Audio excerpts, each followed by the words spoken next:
BetRivers.net, the free-to-play site where you can sample casino games and sports bet for free. Sign up now for free and have fun at BetRivers.net. The Rock Station.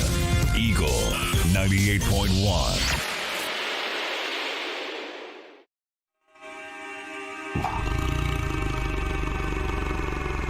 Eagle 98.1 Game Day is on.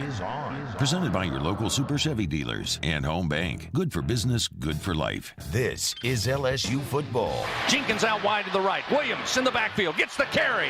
Bullets his way into the end zone. Touchdown, Fighting Tigers. Wants to throw the ball. Back of the end zone. Bootie's got it.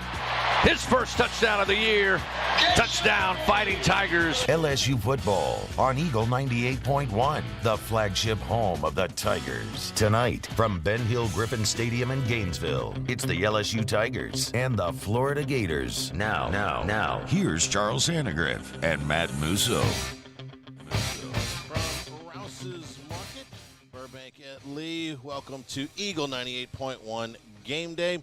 I'm Charles Sandegriff along with Matt Musso as we walk you up to tonight's game between the LSU Tigers and the Florida Gators. Two teams that have come in on very similar paths. The Tigers come in with a record of 4-2, 2-1 in the Southeastern Conference, and last week suffered a 40-13 loss at the hands of Tennessee.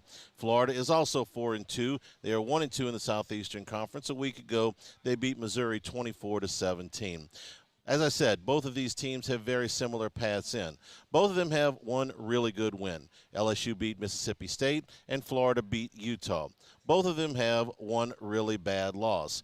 LSU lost to Tennessee, and Florida lost to Kentucky. Both of them have a win against a team that will probably finish in the second division of the Southeastern Conference. LSU beat Auburn, and Florida beat Missouri. And both of these teams took care of their non-conference opponents at the non-Power 5 level with relative ease. Both of them have a quarterback that has a dazzling rushing attack, but neither one of them are prolific passers, at least from a completion percentage standpoint. Both of these teams have new coaches, and that's where the similarity ends. While both of these teams have taken in very similar paths, these coaches have not. And the idea that this matchup is somehow between Brian Kelly and Billy Napier, or worse yet, a referendum on the hirings of Brian Kelly or Billy Napier, are absolute folly. These coaches could not be more different. One of them is 20 years older than the other. One of them is from Massachusetts. The other one is from Tennessee. One of them played his college football in South Carolina. The other one is 30, 40 years removed from his playing career. LSU did not interview Billy Napier. Florida did not interview Brian Kelly. In fact, neither one of these coaches got very far down the road with the other side. Billy Napier has spent some time in Louisiana, roughly 20% of his career. This is not about these two coaches. This is about two rebuilding programs. The only thing that Billy Napier and Brian Kelly have in common is that both of them coach in the Southeastern Conference and both of them were hired at their schools this year. And that's it. No matter who wins this game today, both of these programs have hired qualified, very good coaches who have major rebuilding jobs ahead of them. That'll be true whether LSU wins big, whether Florida wins big, whether LSU wins close, or Florida wins close. This game will be about the players on the field. The programs are about the coaches, but it's not one against the other. Glad we got that out of the way. It's going to be a long day, so I just thought I'd set that up at the beginning because this contrived and invented narrative this week absolutely has driven me crazy. You would swear that Billy Napier was born in Brobridge and had spent his entire life on the LSU campus and was somehow spurned, and that Brian Kelly somehow had some ties to the University of Florida, that they were the same age, that they had played against each other, that they had coached against each other, and that whoever wins this game today is going to be the right hire and the other guy's going to be a bum. It is absolute drivel. Completely fabricated, just like the rivalry between LSU and Arkansas was fabricated. Hey, stick it on the last game of the year and make some really gaudy trophy, and we'll call it a rivalry. It doesn't work that way. And this will work even less this way when LSU and Florida no longer play each other every single season, when the Southeastern Conference gets rid of this antiquated and unfair scheduling model when the league expands. All right, glad I got that off my chest. We got plenty to talk about. Gordy Rush will be with us. Jimmy Ott, in fact, our entire staff from 104.5 ESPN Baton Rouge. We invite you to come by Rouse's, download the app for curbside delivery, and we never run out of ice here. Big, big day in college football. Some terrific games going on already, and a big, big slate for later in the day. From Rouse's, this is Eagle 98.1 Game Day.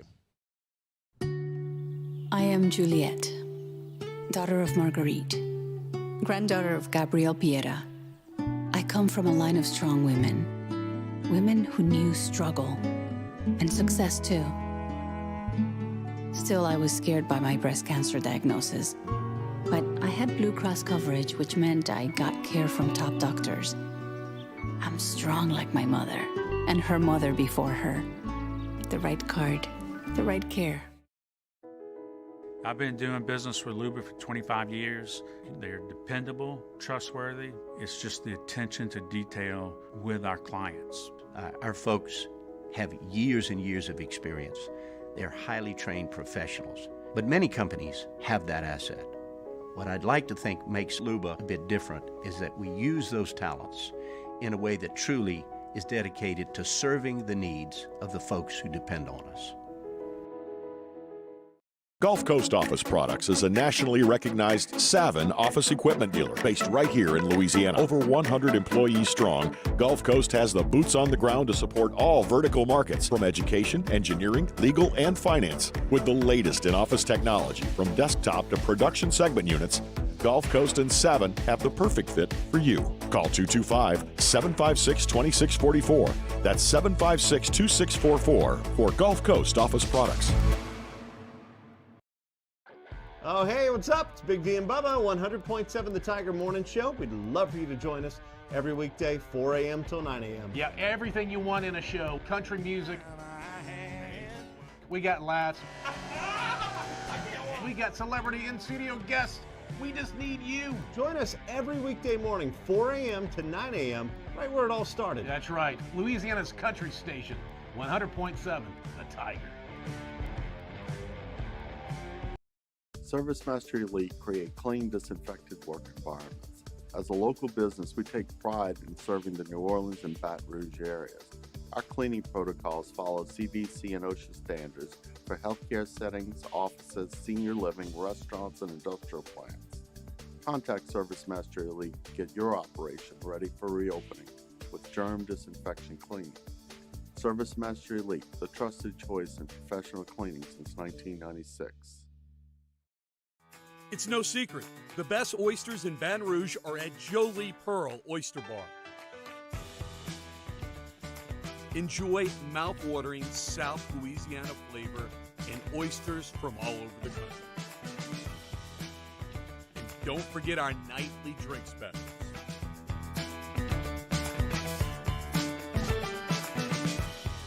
Jolie Pearl Oyster Bar, located in downtown Baton Eagle 98.1.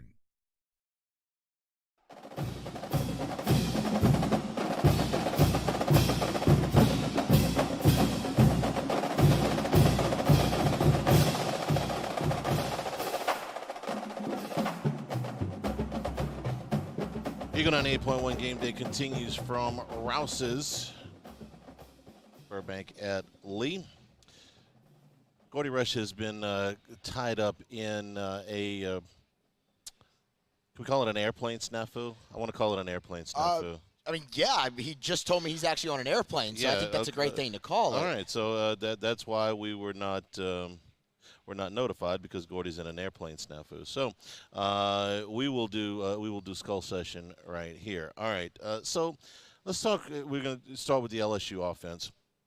What a week ago Brian Kelly said that he wanted to do was to encourage Jaden Daniels to throw the ball down the field a little bit more, that there were going to be some tight windows that he was going to have to throw into, that there were going to be times where receivers weren't going to be wide open.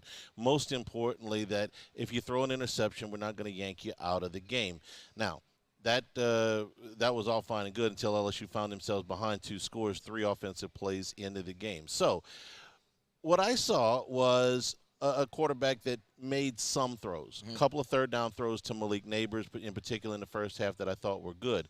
I didn't see enough of it, and he still holds the ball too long. But if we're talking about incremental steps, I saw a little bit from Daniels last week.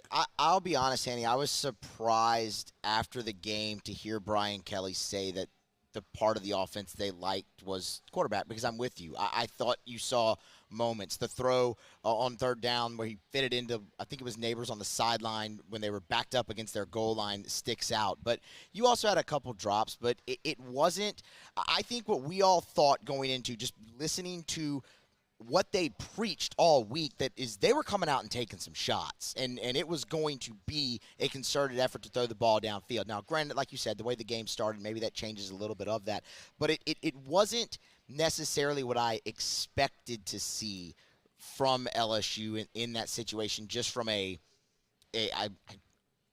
for lack of a better term, play calling standpoint. That's not necessarily what I'm, just from a, I understood why he said that the quarterback was the best thing about the offense. What else could he say? They ran the ball. Fair, they ran the ball for 2 yards a carry. The receivers had multiple drops. The offensive line had the entire left side out before they finished the second quarter. So what else could it be? I mean, in the context of leading up into the week, though, I think is where I was a little. It was better, but not great. Of the 300 yards that Daniels threw for last week, so many of them came in the second half. And honestly, after the first drive of the second half, the issue had been decided. Really, the issue was kind of decided going into half. I had no delusions of grandeur that LSU was going to come back from that halftime deficit, but when Tennessee scored at the beginning of the third quarter, that really put it to rest. Now, here's what they're facing this week: a Florida pass defense that is giving up 226 yards a game. That's 11th in the Southeastern Conference, and a Florida rush defense that's even worse at 13th in the conference, giving up 186 yards. There are some options for LSU. Last week, it was going to be, Tennessee was very good against the run. They were very weak against the pass. You were going to have to be a little bit more aggressive in that. I don't feel like LSU has to be like that today. With Will Campbell back, we think, and with the offensive line at least together for the week, and a Florida defense that has struggled against both sides, I think LSU can strive for a little bit more balance today. And obviously they should. And you want to see them take kind of lessons from, I think, the game at Auburn, obviously, where they didn't have the balance. They ran the ball really well, but they didn't throw it well. You have that opportunity here. You kind of have that opportunity there, too, but I digress. LSU, obviously, look, it's different for Florida this year. Anything that happened last year doesn't factor in, but you saw them run the ball at will last year. The personnel on Florida's defense is similar. Can they replicate some of that success today? I think that's going to be huge in this one. And I don't mind if, in this particular game, Jaden Daniels, if he can find running lanes, go ahead and take them. Today is about winning the game. There were games earlier against Southern, against New Mexico, where I would have liked to have seen Jaden Daniels take some more shots down the field to hone the game. Games that LSU could not possibly lose. Last week, against a very stout run defense, I felt like it was necessary for LSU to throw the football down the field. They got behind, and that went up in flames. But this week is about winning the game. You have a very even matchup. You have two programs that are on equal footing. This is a Southeastern Conference game, and if Jaden Daniels needs to run 15 times tonight, then go ahead and do it. But I think that they can get some balance here because Florida has struggled against both sides. The reason I bring up the Daniels number is what I saw Hendon Hooker do to Florida in the game against Tennessee in Knoxville. He ran for over 100 yards in that game, and Hooker, while he is a superior passer to Daniels, is not nearly the runner that Jaden Daniels is, though he's a good runner.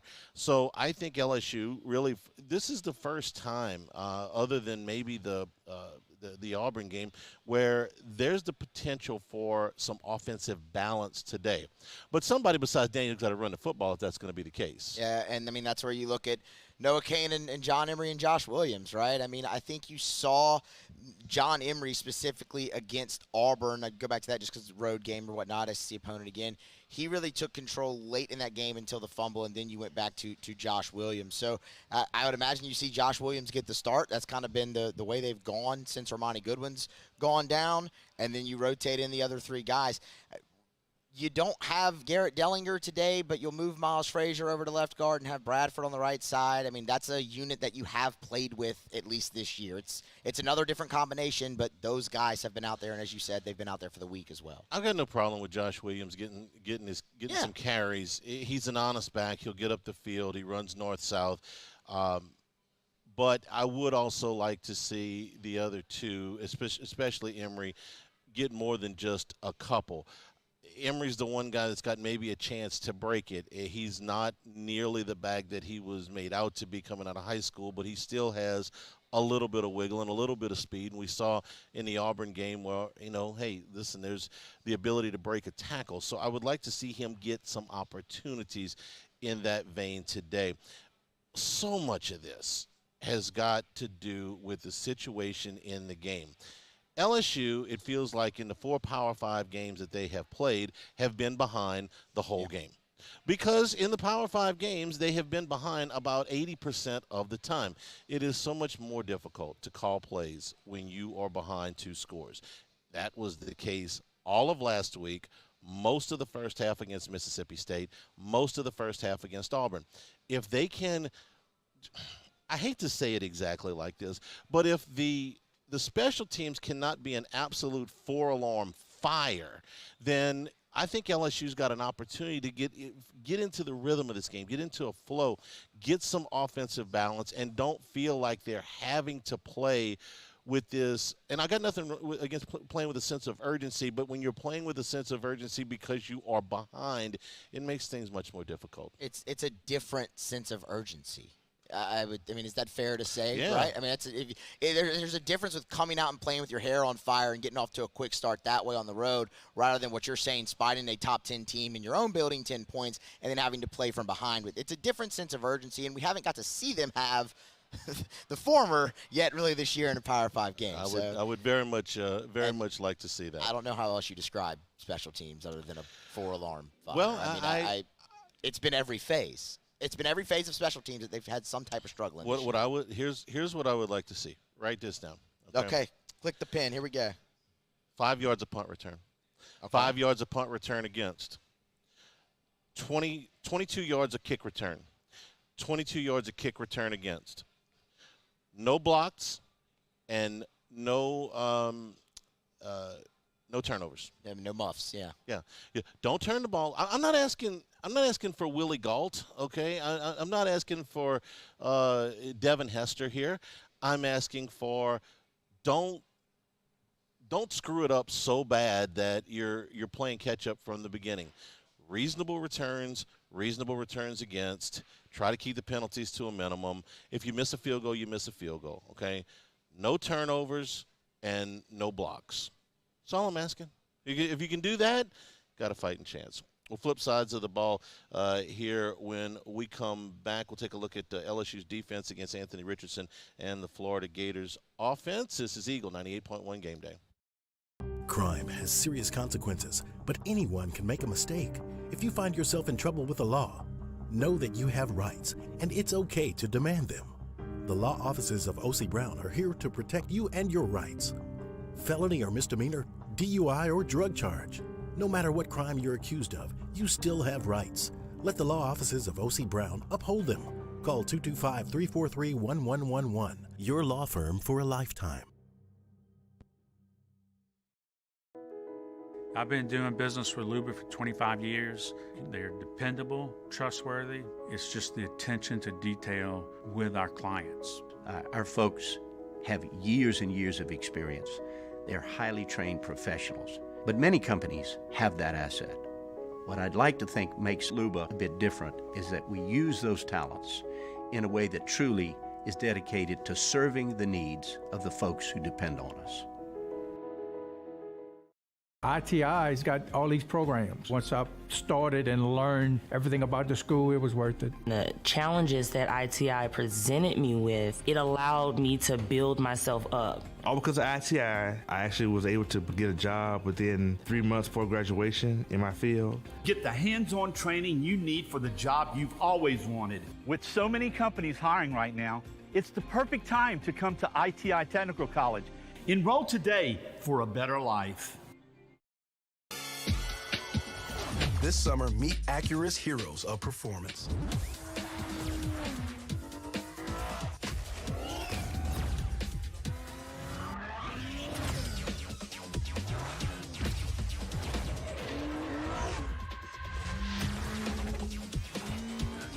Only available at the Acura Summer of Performance. This summer, visit your local Acura dealer for attractive offers on the MDX. Want more customers? Running Boards Marketing can help you get their attention.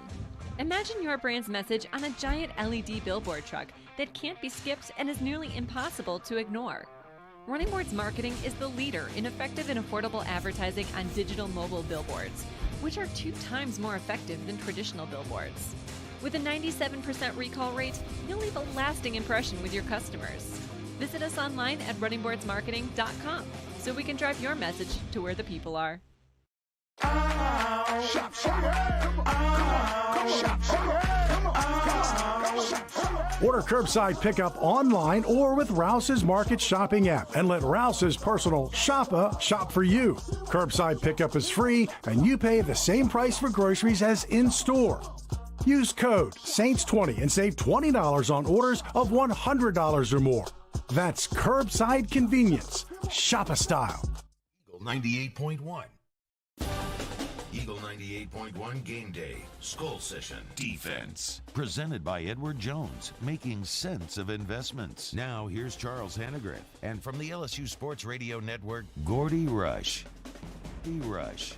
All right, Gordy's having some travel problems, so we are picking up the slack here, and we'll talk about the LSU defense. Musso, Anthony Richardson is pretty much everything that the offense revolves around for Florida. The Florida pass offense is 10th in the league. The Florida rush offense is 4th in the league, and it's a very balanced attack. Montrell Johnson, Trevor Etienne, and Anthony Richardson all within about 10 yards of each other, and those are the 3 main ball carries. So when you see Anthony Richardson and how he has been defensed in multiple games, what's LSU's best recourse here?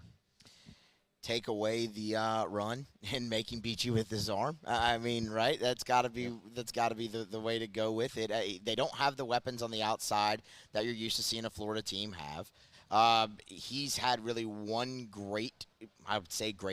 game where he's made the throws in order to win, and that was Utah, which is impressive. But that came week 1. There's been struggles ever since then outside of Tennessee, but we know what the Volunteer secondary is. He threw for 453 yards that night.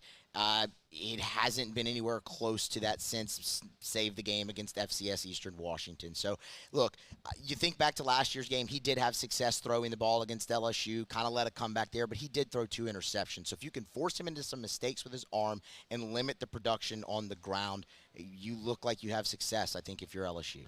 This is going to sound really simplistic, but Harold Perkins, to me, is the perfect spy. This is a perfect game for him. And I don't know that Brian Kelly was tipping his hand very much when he said it earlier in the week. He says, you're going to see a lot of Harold Perkins this week. Now, that was in response to a question that came up, which was, where was Harold Perkins last week?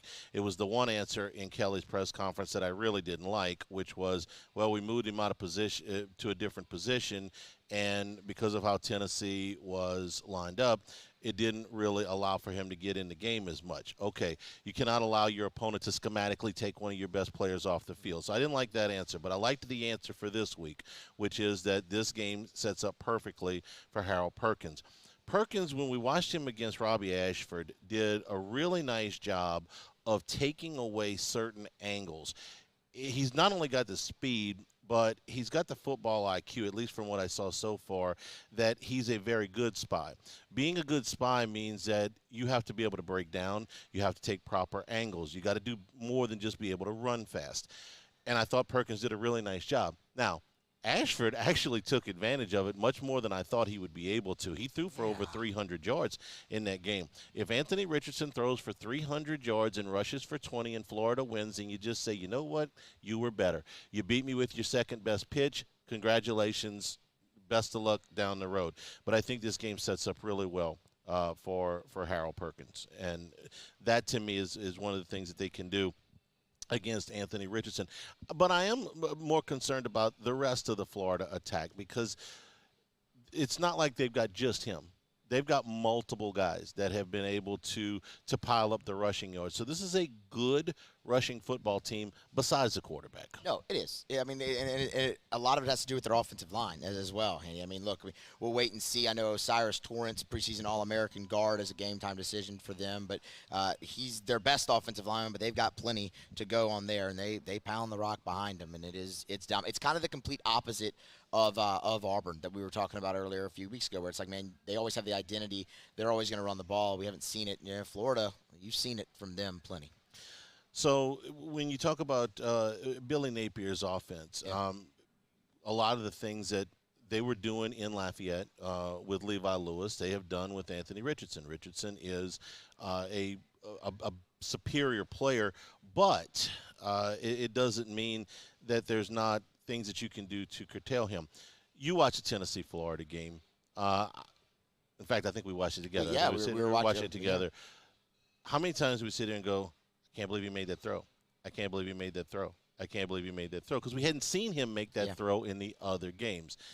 I'm content to – we sit here and watch the game again today and can't believe he made that throw. I can't believe – that. What can you do? But that's fair. But make him make those throws. So, but then you also have to make him make those throws. Eliminate the coverage bust that we've seen from LSU early in games. I mean, because that's been plentiful, and I think it's interesting. Obviously, Major Burns is on the sideline. You didn't see Joe Fouché a lot against Tennessee either, Handy. They moved Bernard Converse back to safety. I mean, he's an outside corner. You've seen him play safety a good bit this year out of necessity, but you've got to avoid the bust. I mean, yes, Robbie Ashford took advantage of some of that against LSU.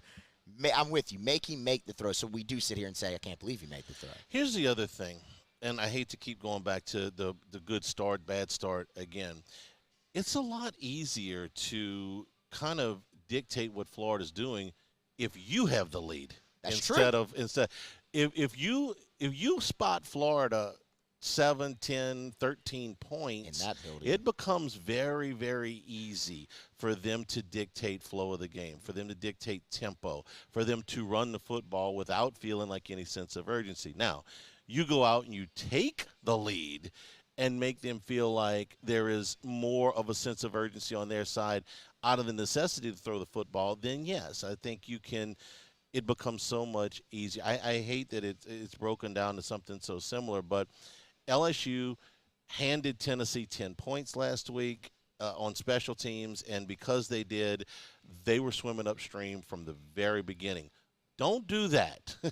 No, for sure. Don't do that, and you give yourself a much better chance here to win the ball game. Yeah, I mean, we've kind of made that joke all year long about, start fast. You should always want to start fast, right? But it's actually legitimate with this LSU football team because we haven't seen them start fast against any Power 5 team. There's more to the special teams things than just the plays themselves. It dictates everything else that is going on in the game. Running Boards Marketing, before we get to break, want to let you know about our friends over there. They can help your business stand out. How they do so? They drive around giant LED mobile billboard trucks. Eye-catching ads, trust me, they're impossible to miss. I've seen them around town. How do you get in touch? Check them out, runningboardsmarketing.com. Jimmy Ott joins us when we come back, 2:30 window, about an hour out. We'll get Jimmy's thoughts on the games going on right now and what's coming up at 2:30. This is Eagle 98.1 Game Day.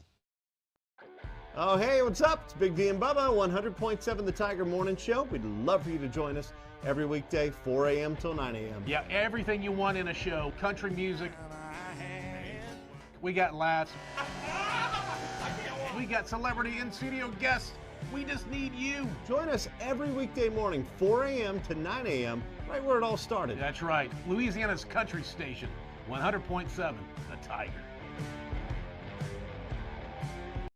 Service Master Elite create clean, disinfected work environments. As a local business, we take pride in serving the New Orleans and Baton Rouge areas.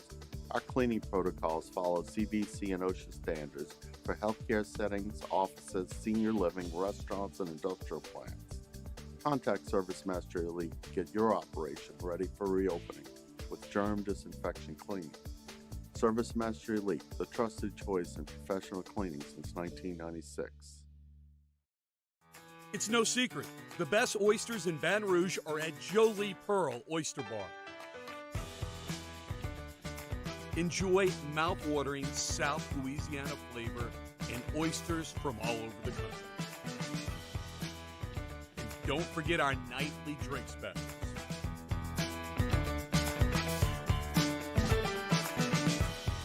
Jolie Pearl Oyster Bar, located in downtown Baton Rouge.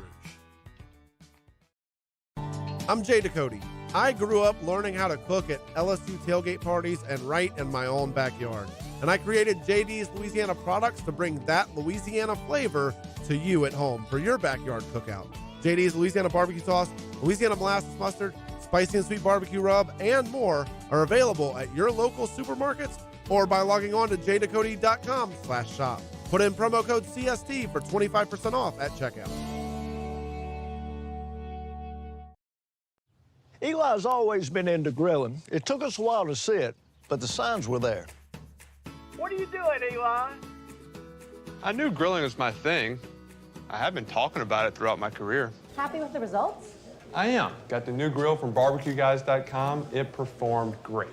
My advice, as I always told my boys, do more of what you were born to do. Barbecue Guys, for those who were born to grill. You want cheese on your burger, Pops? I'll take a little cheese. Crime has serious consequences, but anyone can make a mistake. If you find yourself in trouble with the law, know that you have rights, and it's okay to demand them. The law offices of O.C. Brown are here to protect you and your rights. Felony or misdemeanor, DUI or drug charge. No matter what crime you're accused of, you still have rights. Let the law offices of O.C. Brown uphold them. Call 225-343-1111. Your law firm for a lifetime. 98.1.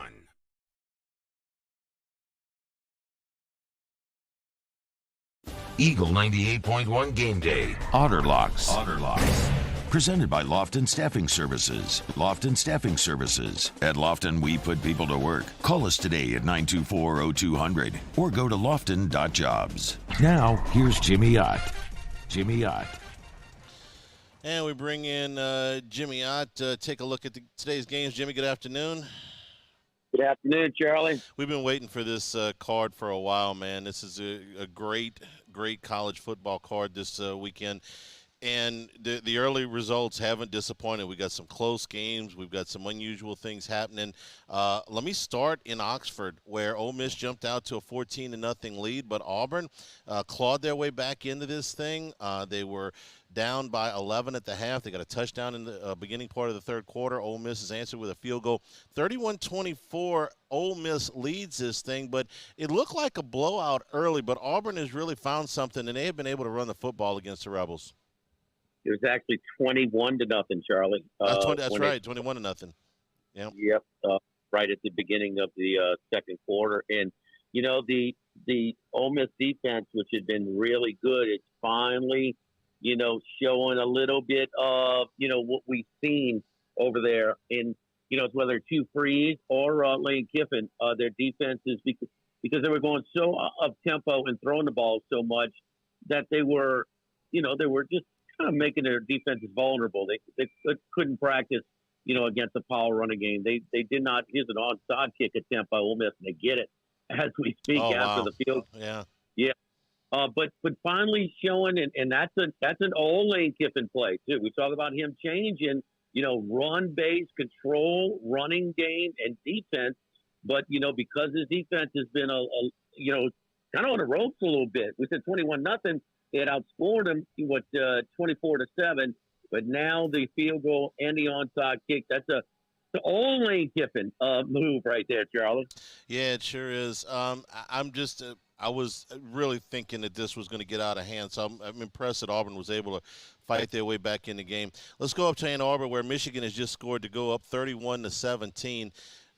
Jimmy, to be honest with you, Michigan should be up so much more in this game. The score was 16-14 at the half, Michigan with the lead, and Penn State had one first down. I mean, you got to try hard, right? They had one long run, I think it was a 64-yarder by Clifford, and then the pick six, and so Penn State looked like they were in it. But I've been watching this game, Jimmy, anything but. I mean, Michigan has been in complete control of this thing, and honestly, it should be up more than they are. Already Edwards has a long 67-yard touchdown run for Michigan, and now Corum with a long one from 61. And, back to back. And you just wondered, they were on the field so many snaps, talking about Penn State defense. At what point would they wear it down? It's looking like it looks like it's happening right now. Exactly 10 seconds from the middle of the third quarter, 31-17, and already Michigan has 200-yard rushers, like I talked about. So completely dominating this one. McCarthy's been pretty good as well, minus a bad interception. Actually, that was an unlucky interception for the pick six. But, no, Michigan, this should be 31-17, and it should be worse, like you said. Texas in a real battle with Iowa State at 17-14 Longhorns. This yardstick is pretty even. The one play, Jimmy, that to me is going to hang over this game all the way through was the interception in the end zone. Yeah, Iowa State had a 7-0 lead. They had goal to go. They throw an interception in the middle of the end zone, and that was early. I want to say early in the second quarter. Help me out there. If they go up 14-0 there, late in the first? Either late in the first or early in the second. It's right around that spot. But as you said, okay, how would Texas come out? They have been, on the downside of that Red River rivalry. And, I mean, finally they beat them, but not only beat them, but the biggest blowout in the series history. It's a time to be flat. And they came out flat. And Iowa State looked much sharper, moving the ball. The quarterback's throwing the ball better than he did at home against Kansas State, where they just couldn't do anything. Talking about Deckers. But Deckers, who does have 254 yards throwing, Charlie, entering the fourth quarter, 2 TDs, but that one interception, up 7-0 and looking to extend their lead. He throws the pick, and Texas scores 17 straight. Iowa State has a missed field goal from about 45 also in this third quarter, or we'd be tied right now, just 40 seconds into the fourth quarter. Yeah, that'll be close coming down the stretch. All right, let's move on. The big game at 2:30, Alabama and Tennessee. Put it on game day. Bryce Young is going to start in this game. How much he is limited, restricted, we don't know, but he is going to go today.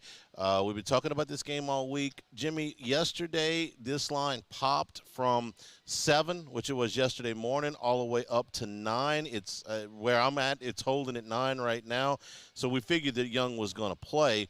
But this is an awful lot of points to give a Tennessee team.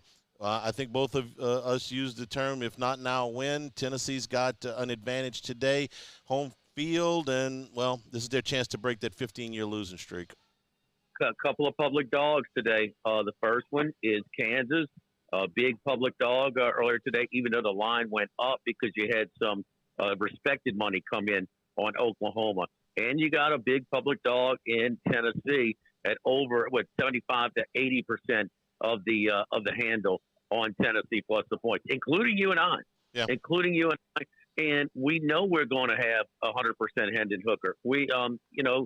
Bryce Young is expected to play, but he's going to be compromised, is what we think. But, Charlie, when's the last time you can remember Alabama being such a public dog? A fade against, for the public. So, Alabama's almost a kind of auto, favorite play as far as the public play.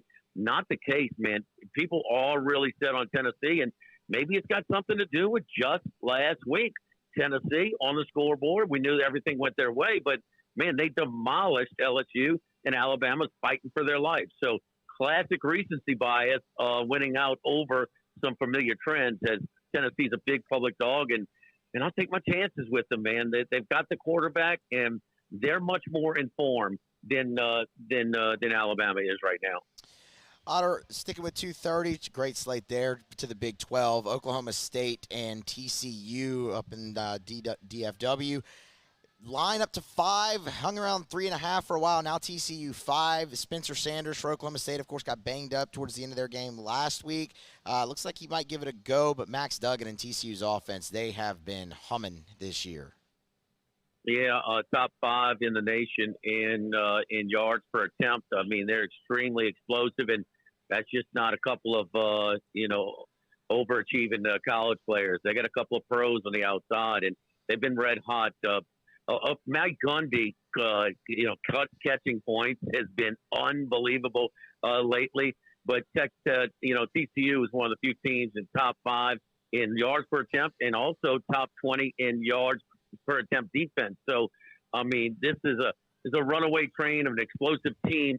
Oklahoma State is a little bit better defensively than TCU, even with those big numbers. But I'm going to take the points and look for a close one in that top 10 matchup. Jimmy, we got some clarity on Devin Leary at NC State. In fact, the school announced that he will be out for the season. So NC State, without their starting quarterback in a ranked matchup today, up at the I can't call it the Wireless Dome, man. It'll always be the Carrier Dome to me. But Syracuse, surprising under Dino Babers, 5-0 to open the season. NC State going in there with a backup quarterback who, well, let's just say against Florida State last week, didn't look all that pure throwing the football. NC State only a 3-point underdog in that one. Yeah, and, it opened up 3.5 and pretty much held. And I think the odds makers were pretty confident that Devin Leary was not going to play. So yeah, no pregame or warm up dressing out games today for NC State, and Syracuse has been fortunate, man. They were really tested on one of those Friday night games against Virginia early, but still, I had NC State. The injury to Leary cost me. I thought the cover last week against Florida State, and so I'm definitely not going to play them. If anything, I'm playing Syracuse minus the point. Ole Miss turns the onside kick into a touchdown. Kansas gets a touchdown to cut it to 15-14 with the PAT. And a big third down for Iowa State in the Texas red zone. All right, another 2:30 game. This one just looks odd, Jimmy. Arkansas going out to Provo to play BYU. First of all, it's their first trip out there. This would be an unusual matchup. One of the ones we like, actually. I like seeing these unusual matchups. But it's even more so in that it's in the middle of October.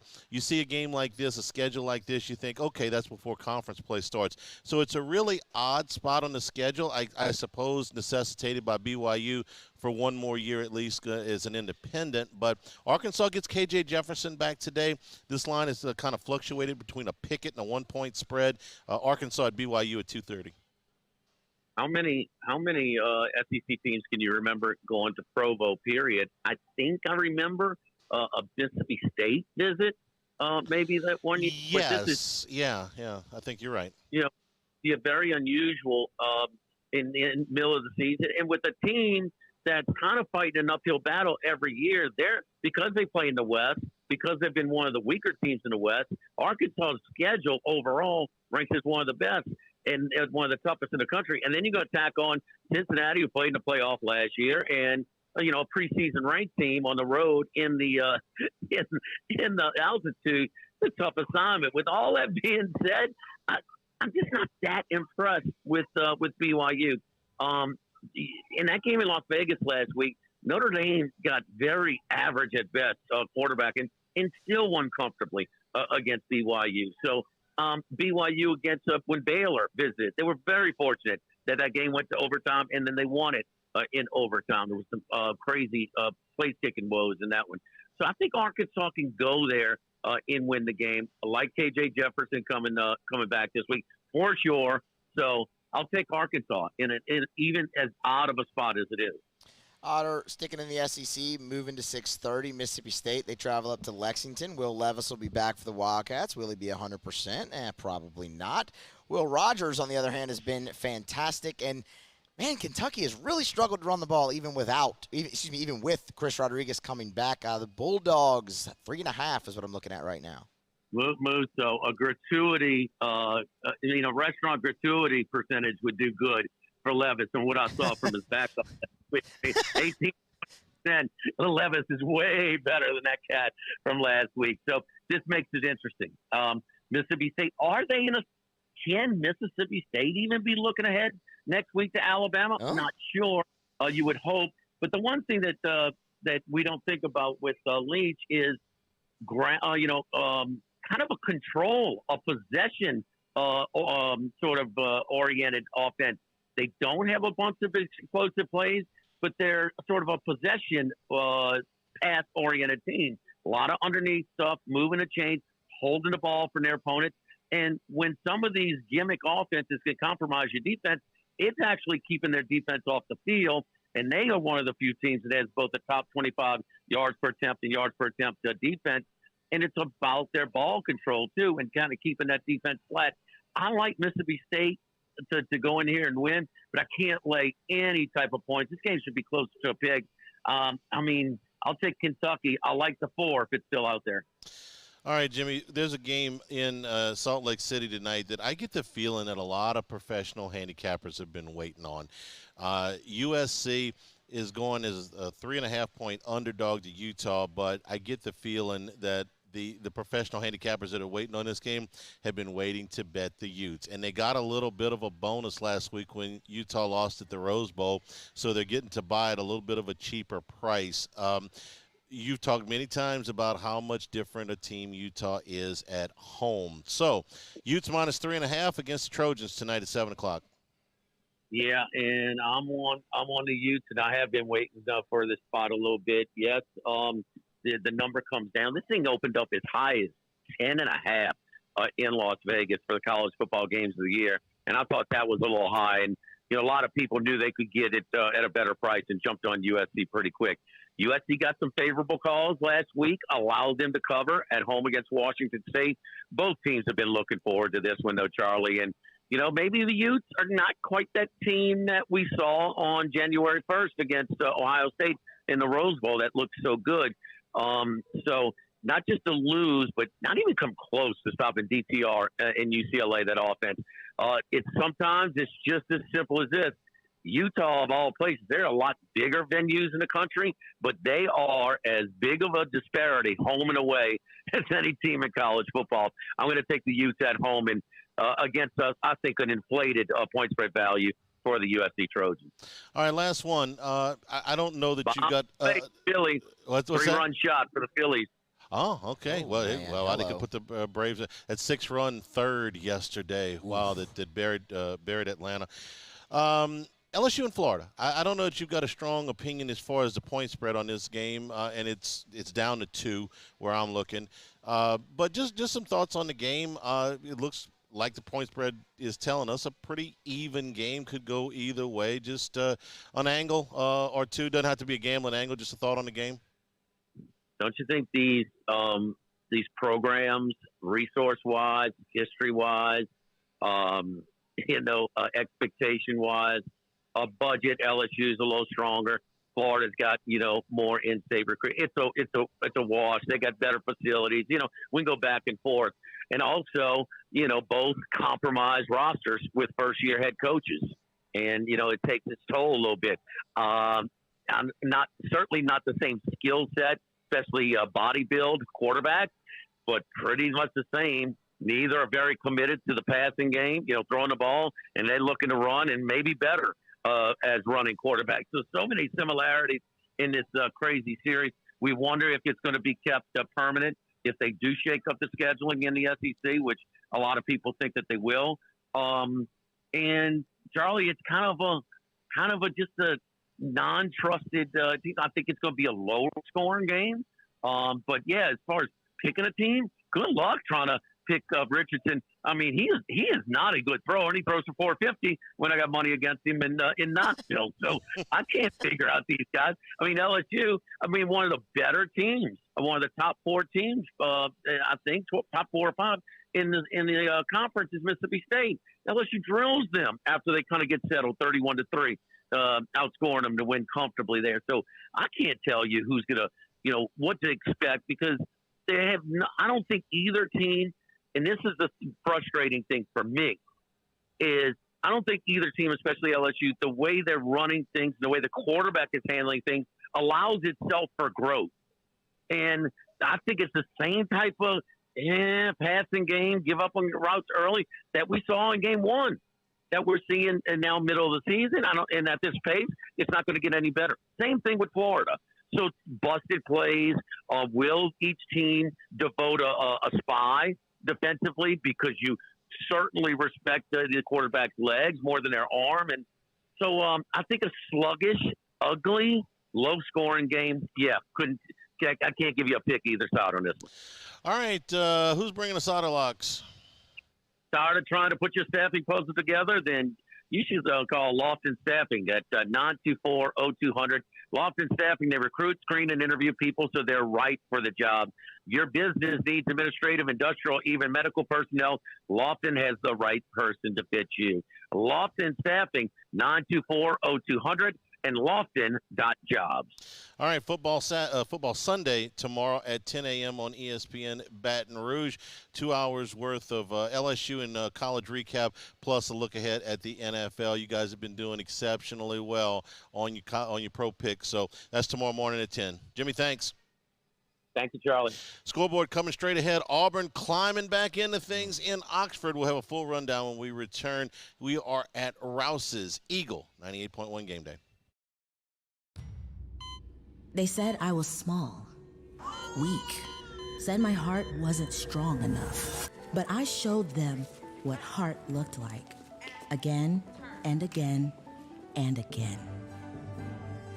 Mom got me the right care, the right doctors with Blue Cross coverage.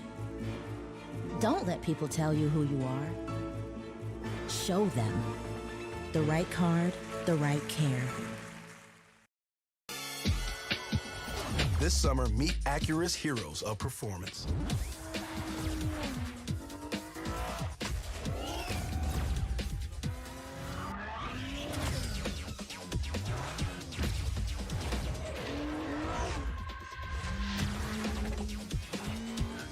Only available at the Acura Summer of Performance. This summer, visit your local Acura dealer for attractive offers on the MDX. Want more customers? Running Boards Marketing can help you get their attention. Imagine your brand's message on a giant LED billboard truck that can't be skipped and is nearly impossible to ignore. Running Boards Marketing is the leader in effective and affordable advertising on digital mobile billboards, which are 2 times more effective than traditional billboards. With a 97% recall rate, you'll leave a lasting impression with your customers. Visit us online at runningboardsmarketing.com so we can drive your message to where the people are.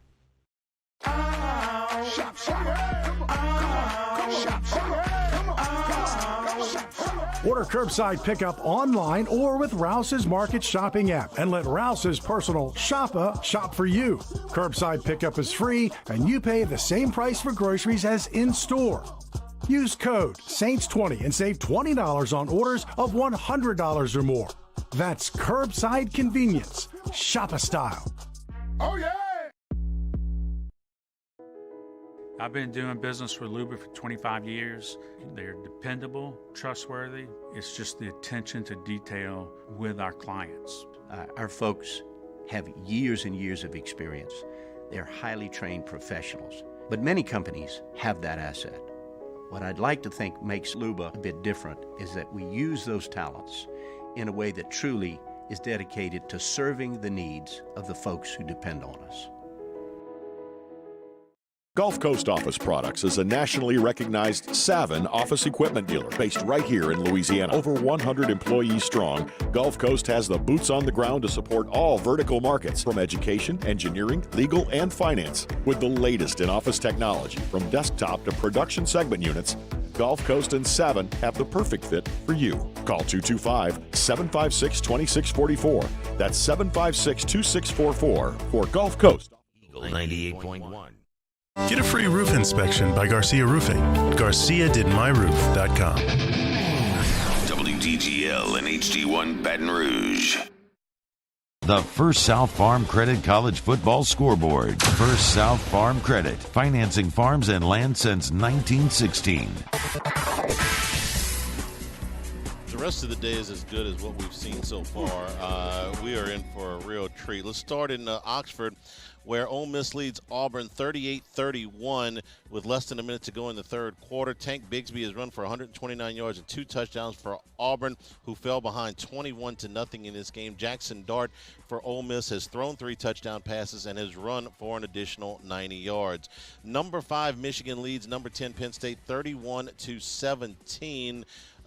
Brian Corum has run for 160 yards and 2 touchdowns for Michigan. Really, this has been Blake Corum, excuse me. This has been much more of a one-sided game than the score would indicate.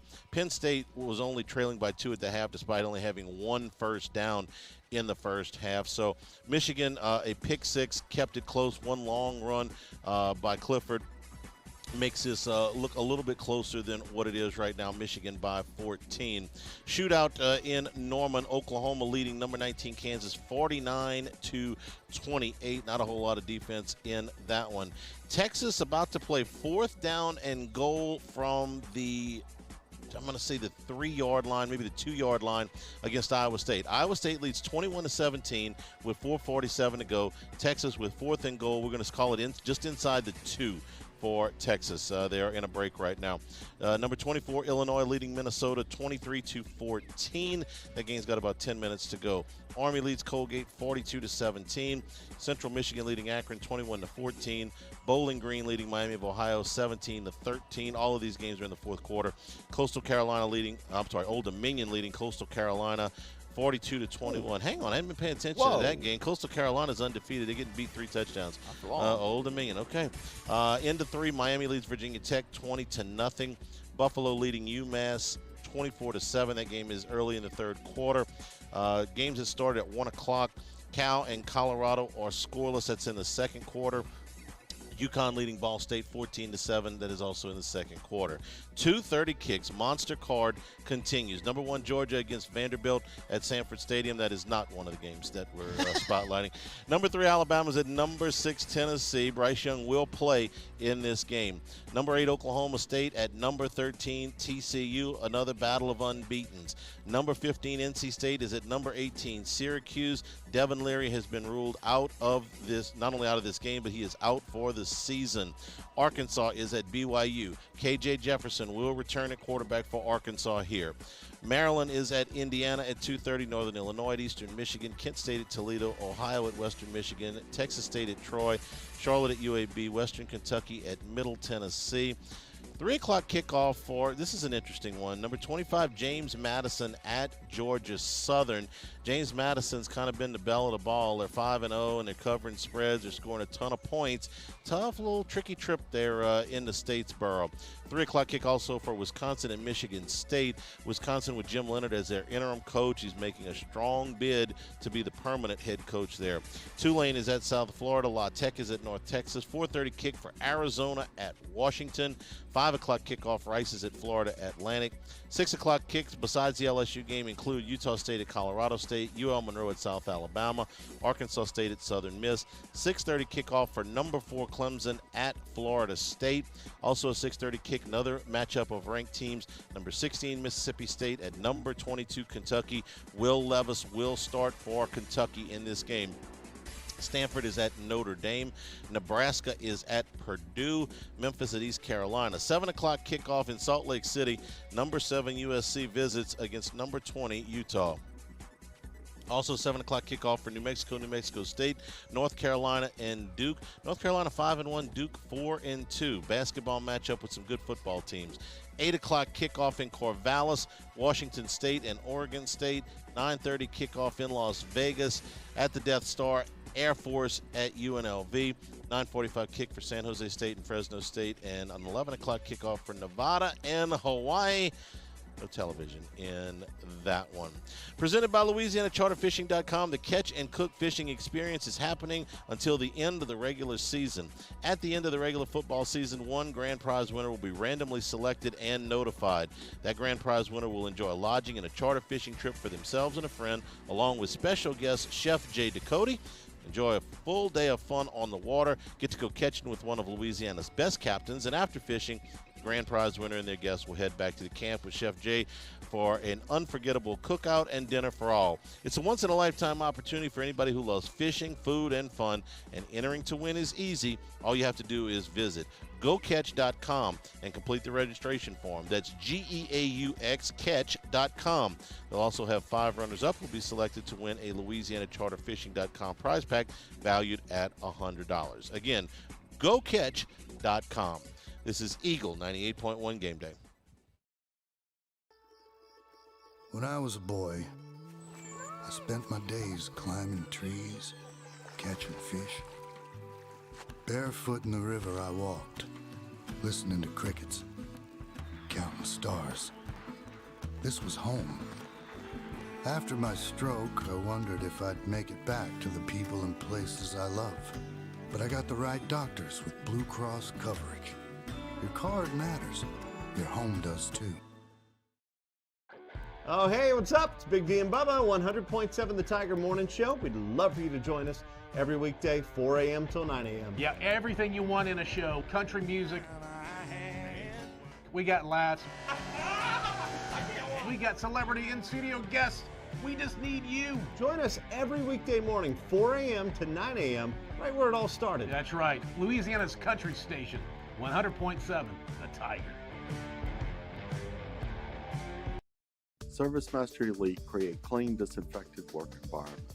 As a local business, we take pride in serving the New Orleans and Baton Rouge areas. Our cleaning protocols follow CDC and OSHA standards for healthcare settings, offices, senior living, restaurants, and industrial plants. Contact ServiceMaster Elite to get your operation ready for reopening with germ disinfection cleaning. ServiceMaster Elite, the trusted choice in professional cleaning since 1996. It's no secret. The best oysters in Baton Rouge are at Jolie Pearl Oyster Bar. Enjoy mouth-watering South Louisiana flavor and oysters from all over the country. And don't forget our nightly drink specials.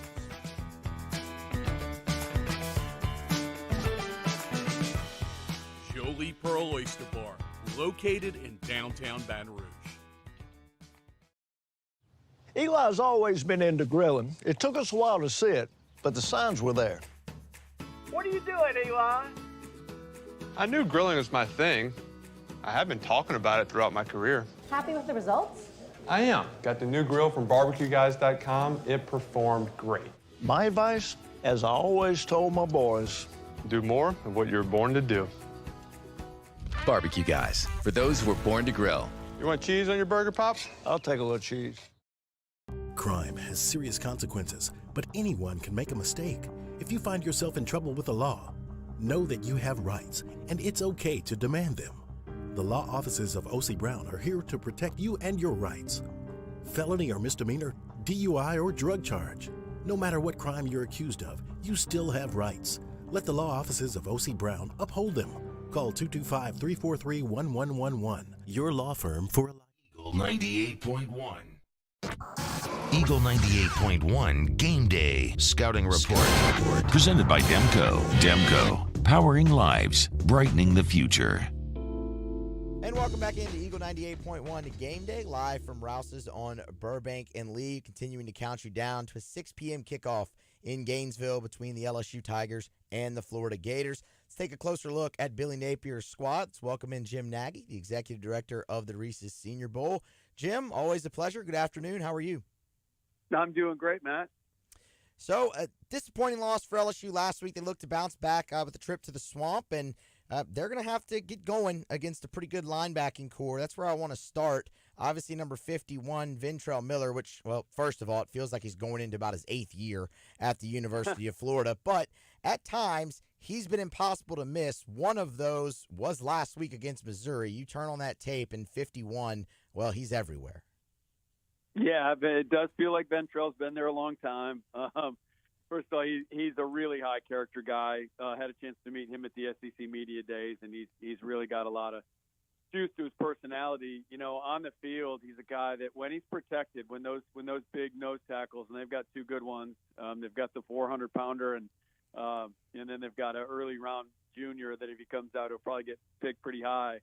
playing in front of him. And when those guys keep him clean, like, he's really good because he's instinctive, and he can run sideline to sideline. And that's what you saw last week against Missouri. I think he had 14 tackles, and a bunch of those were solos. So if he's just not the biggest guy. So, if guards get up on him, he has trouble. But if they keep him clean and he sees it really quick and he can really go. So, the LSU offensive line, the key for them is going to be getting up on him before he beats them to the hole. Jim, we don't normally do comps, but do you have a comp maybe for a guy like Ventrell Miller? Yeah, there's been a lot of undersized guys that have been great players. Now, he's not to the level of a guy like John Beeson, the former Miami linebacker, great linebacker for the Jets, but kind of like that, he's the guys that rely on their instincts to, again, like, beat people to the hole and beat blocks that way. He's a little more, they rely more on their slipperiness because of lack of size. But if you've got instincts and you can run sideline to sideline, those guys are what play in the league. And so, Beeson kind of reminds me of Miller, just kind of a lesser version. Well, look, we always talk about edge rushers here in this segment, and Florida's got a pretty good one as well in Brenton Cox Jr., who obviously he transferred from Georgia a while ago, but has spent plenty of time now in the orange and blue and has put together a really solid season, especially in the opener against Utah. Yeah, he's made a nice jump. Brenton's a guy that we've been watching for a while, and when I say he's made a nice jump, it's because of the effort. He's not the most athletic edge rusher. The guy you saw last week, a couple weeks ago, Byron Young, against Tennessee. I know the LSU tackles have seen better athletes coming off the edge, but Cox is powerful. He's really combative, and the biggest difference this year, like I said, the motor's been really cranked up. So he's getting some hustle sacks, effort sacks that maybe weren't there in years past. I think he's feeling that this is kind of the contract year for these guys when they're seniors, and I think he feels that, and he's playing his tail off right now. Is he a guy that they're going to move around in that jack position, or does he normally lean to one side there? No, they'll flop him back and forth. Yeah, he'll be coming off both sides. And again, if you're an LSU tackle, you just got to prepare for those hands. He is a physical guy. He'll come right down at you, and really try to work through you rather than work around you. But it's not like he doesn't have the ability to bend the edge. He has that, but he wins more with his power and just his overall physicality than anything else. Previewing the Florida Gators here on Eagle 98.1 Game Day with Jim Nagy, the executive director of the Reese's Senior Bowl. Jim, let's flip sides of the ball if we could. And look, one thing this game's going to feature a lot of is transfers from the University of Louisiana Lafayette. Obviously, LSU has a couple with Kyron Lacey and Mekhi Garner. But look, Billy Napier's obviously going to bring some guys with him, and he brought a pretty good one in preseason All-American right guard Osiris Torrance. Now, Torrance is right now listed as questionable for this game, but assuming he plays, is it fair to say that that's Florida's best offensive lineman? Yeah, it's safe to say he's one of the best offensive linemen in this year's draft, too. Guy's a really good player. He's been on our radar. We've had some Louisiana linemen in the Senior Bowl. Like last year, we had Max Mitchell, who's starting for the Jets right now and playing really, really well as a rookie. So yeah, those guys, Rob Sale, their offensive coordinator / offensive line coach at Florida, does a great job with those guys. Rob was up in the NFL last year with the Giants, and now Billy was lucky enough to get him to come back down to the college level. And Osiris has been a really good player, and he's another guy that's taken a nice jump this year. So not getting out of day two, you're looking at an early round guy for LSU fans. We had Eddie Ingram in the Senior Bowl last year. And not exactly the same player, but big, thick, powerful guy in the run game. Similar to Ed Ingram, who, went early on, was a day two pick to the Vikings. And Osiris is going to go in that same range. And then in the receiving core, really kind of one final guy to touch on there. And look, obviously, you're not going to overly highlight the passing game for Florida right now outside of really the Tennessee game, but Justin Shorter at wide receiver number 4. He's quietly put together a really nice year so far through the 6 games, over 300 yards, and he was really one of the guys that stood out against the Volunteers. Good size for the wide receiver out there for Florida. Yeah, Justin Shorter's a good one. They've got a transfer from Arizona State, Ricky Pearsall, who's another good one, more of a slot player. But Justin's one of the bigger receivers in this year's draft. As scouts, you kind of get hung up on the physical traits and what these guys bring to the table that way. And when you look at Justin Shorter, I mean, he's 6'3.5", 225 pounds. And the overwhelming thing about him is he's got an 83-inch wingspan, which is the wingspan of a guy that's 6'11". Ooh.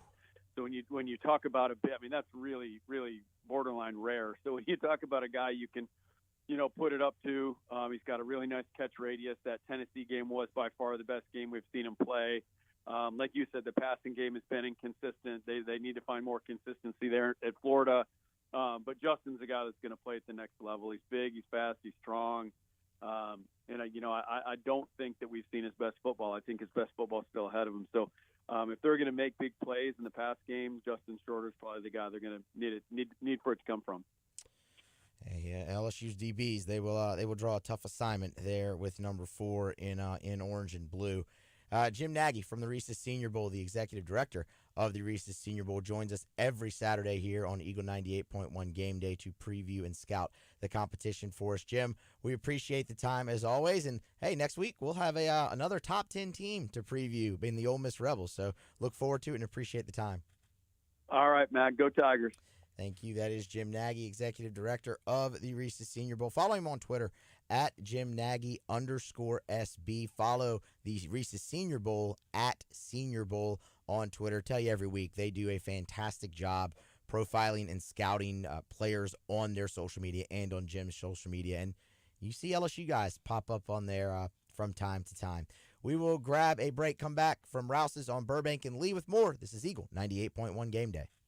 ITI's got all these programs. Once I started and learned everything about the school, it was worth it. The challenges that ITI presented me with, it allowed me to build myself up. All because of ITI, I actually was able to get a job within 3 months before graduation in my field. Get the hands-on training you need for the job you've always wanted. With so many companies hiring right now, it's the perfect time to come to ITI Technical College. Enroll today for a better life. This summer, meet Acura's heroes of performance.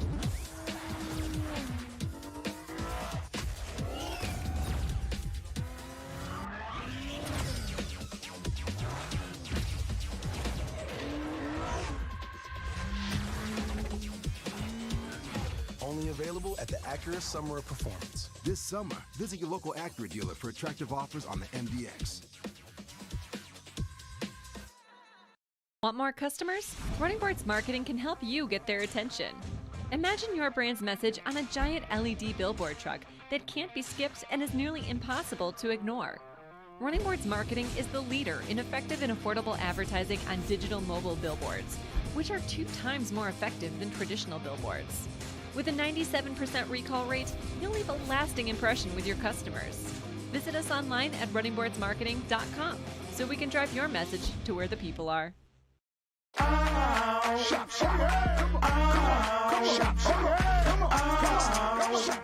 Order curbside pickup online or with Rouse's Market Shopping app and let Rouse's personal shopper shop for you. Curbside pickup is free and you pay the same price for groceries as in-store. Use code SAINTS20 and save $20 on orders of $100 or more. That's curbside convenience. Shopper style. Oh, yeah!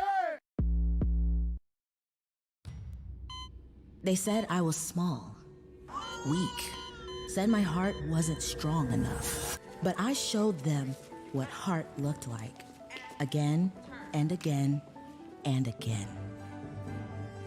Mom got me the right care, the right doctors with Blue Cross coverage. Don't let people tell you who you are.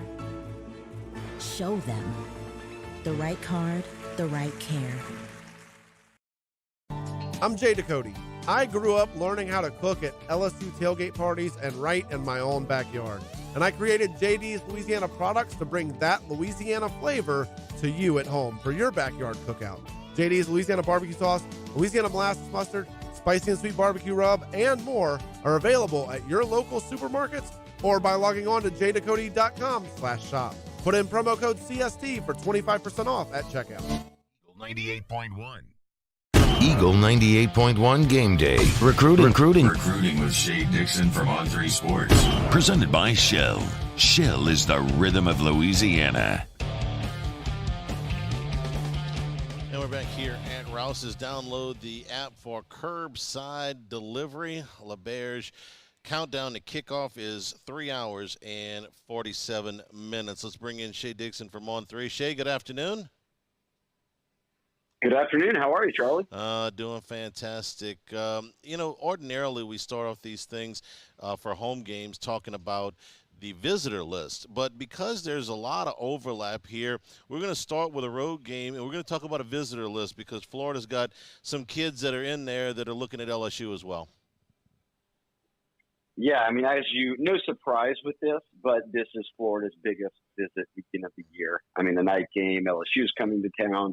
It was kind of going to be what LSU was trying to do with the Tennessee weekend, had that in a night game. So they're kicking off a ton of official visitors. I think they have, of the official visitors, a couple of 5-stars are there, a couple of 5-star D linemen who are uncommitted and have LSU offers, Bama, Georgia, all those teams. I'd say I think they have 4 or 5 official visitors, Charlie, which is a lot for this early in the season. But well over 100. I talked to the guys down at the Florida On3 site. Over 100 recruits in between the current class and the next couple classes, and nearly, I think they said like 80% or more of them have offers from Florida. So pretty high level players. The number 1 cornerback in the country, Desmond Ricks, a guy we've talked about before. He's visited LSU for a guy in the 24 class. He'll be there. I think they've got the number 1 receivers for next year, the year after that, and then the number 2 receivers for both years in attendance. So most of the kids around the Southeast, especially in the Florida and then into Georgia and Alabama states are down there for this one. All right, Shay, so of the players that both LSU and Florida are recruiting that are there today, what would you say are the ones, are there Florida leans, LSU leans, or leans somewhere besides LSU and Florida? See, it's like back when you used to take the tests in college, Shay. Is it A, is it B, or is it both A and B? Is it neither A nor B? You like that? I think it's a little of everything, as always, in recruiting. Well, I'll say this. Out of the gates, I think everyone presumed when Billy Napier went to Florida that he was going to heavily recruit Louisiana and that he had Louisiana, guys on staff. And that has not been the case so far. I mean, they don't have any commitments out of Louisiana right now, to my knowledge. I don't think I'm skipping over anybody. Could well end up with 1 or 2, but nobody that we've talked about a ton. And when you look at kind of the remaining board out there, LSU, not really, are they not just kind of after a ton of Louisiana guys, but LSU in this class and Florida are not really overlapping on a lot of guys. So the whole early narrative of Napier and Corey Raymond and Jabbar and Rob Sale and that staff being able to come back in Louisiana, they haven't really even seemingly tested the waters there. Now, could that change down the line? Maybe. We've never seen Florida really have a ton of success recruiting Louisiana in recent years. So that's a storyline that I think is kind of disappearing quickly. Now, if Florida can start playing well and LSU's playing well and they're battling for big names, I think next year and the years after that, we'll start to see them around the country fight for a lot more guys, including LSU recruits the state of Florida a good bit. So when you look at just guys there today, though, Charlie, I mean, DJ Lagway, a quarterback for next year that could end up being the number 1 quarterback in the country, depending on how things shake out. He'll be down there. He's already been to a number of LSU games and was at one just a few weeks ago. I mentioned the number 1 corner for next year in Desmond Ricks. He's already been in an LSU game this year. So I would say the focus is more on the next year, kind of getting guys on campus early. And it seems to me both these schools within the first couple of months of the season are hosting a lot of the similar guys that are sophomores and juniors in high school. Shay, the Louisiana guys aside, how would you rate the first full recruiting class for both of these coaches? I'm not much for comparing what they're doing on the field this year. I don't think that's all that indicative of how the programs are going to go, for the next 5 years. Based on the game today, I don't know that it's going to have a whole lot of impact on how the games for the next 5 years are going to go, but the recruiting classes will. So how would you rate the recruiting classes of LSU and Florida so far this year? Florida just got a couple commits last night, so that kind of boosted them up. They had been kind of lurking in the 30s and 20s, and you kind of get your slow climb up the rankings. But both schools have 22 commits right now, so they're sitting on even footing there. LSU's got the number 5 class in the country. Florida's now up to number 8 in the country, and there's a little gap there in terms of kind of how that group of 22 is made up. LSU's got a couple of 5-stars in the class. Florida doesn't. Oklahoma and Texas are the schools in between them. So both doing well. I'd say by definition, LSU's doing a little bit better right now. That said, LSU's a school that consistently and has consistently, even through rough times, recruited well, Charlie. I mean, even in the transition year of Odo, from O to Kelly, and during the years that they were going 500 in back-to-back seasons, LSU still had good recruiting classes.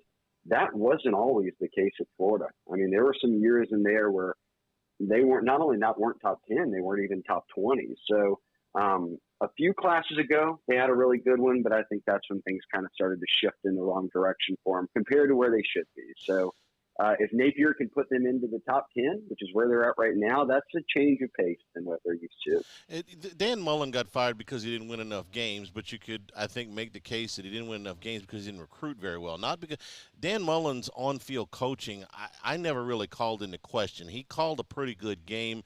He usually put together pretty good staffs. I was always, pretty impressed with their game plans.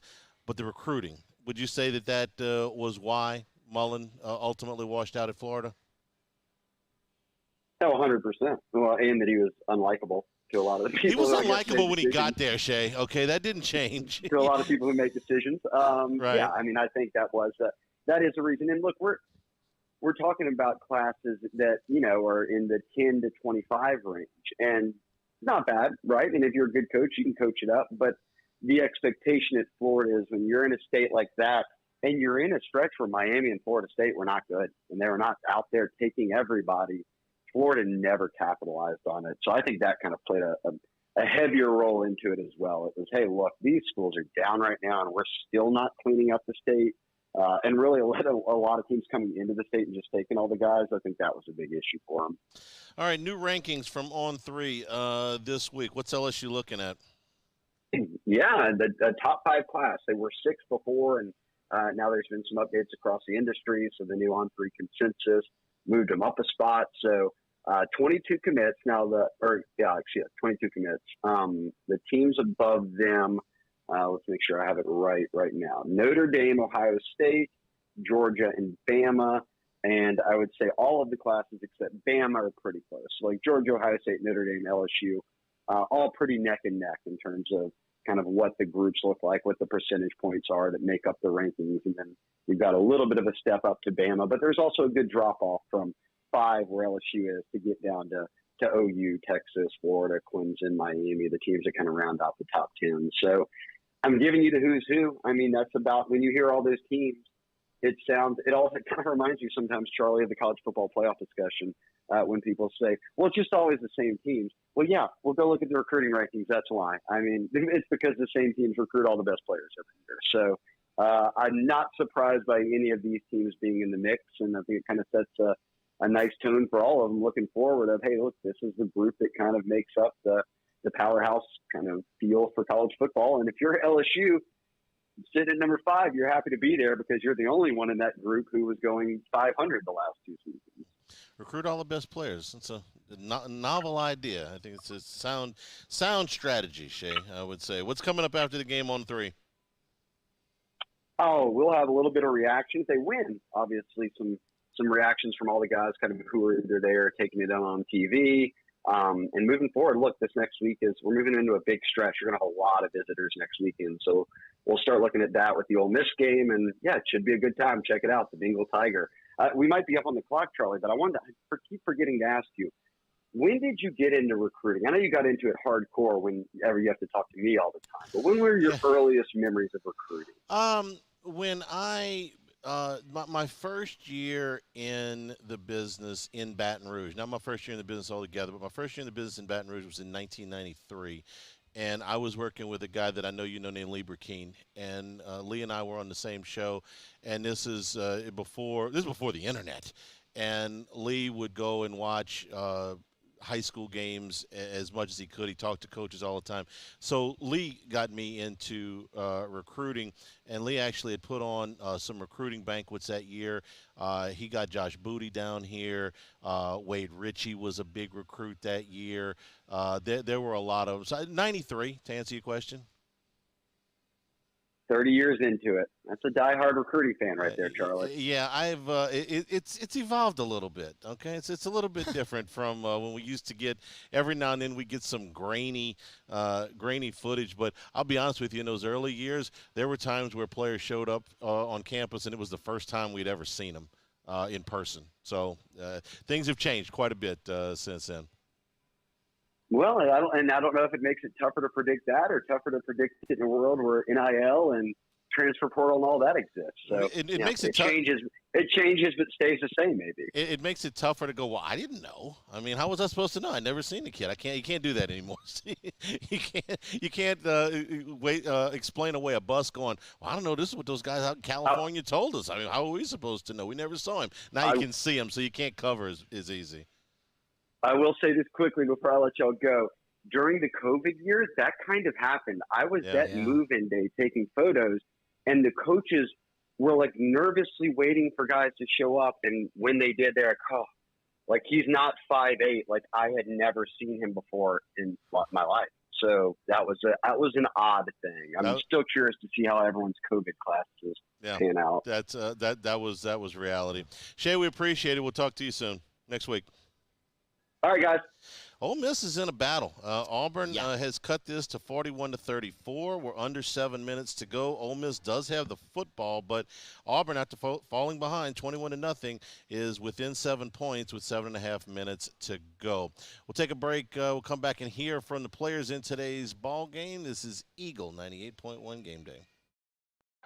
Oh, hey, what's up? It's Big D and Bubba, 100.7 The Tiger Morning Show. We'd love for you to join us every weekday, 4 a.m. till 9 a.m. Yeah, everything you want in a show. Country music. We got laughs.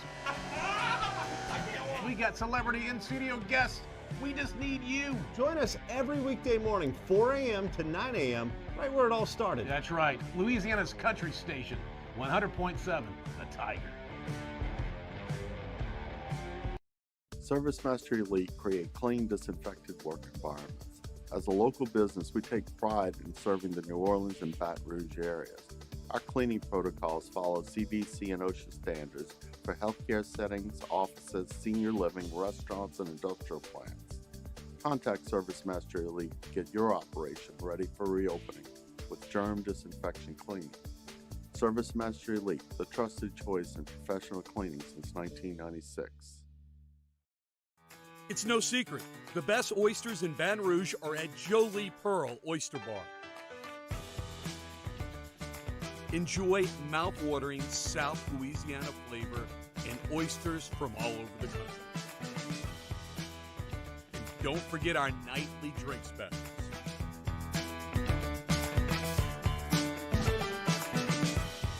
Jolie Pearl Oyster Bar, located in downtown Baton Rouge.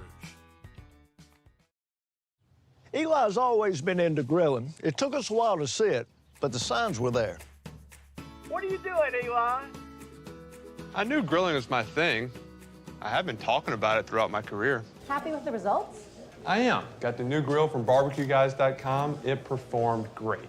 My advice, as I always told my boys, do more of what you're born to do. Barbecue Guys, for those who were born to grill. You want cheese on your burger, Pops? I'll take a little cheese. Crime has serious consequences, but anyone can make a mistake.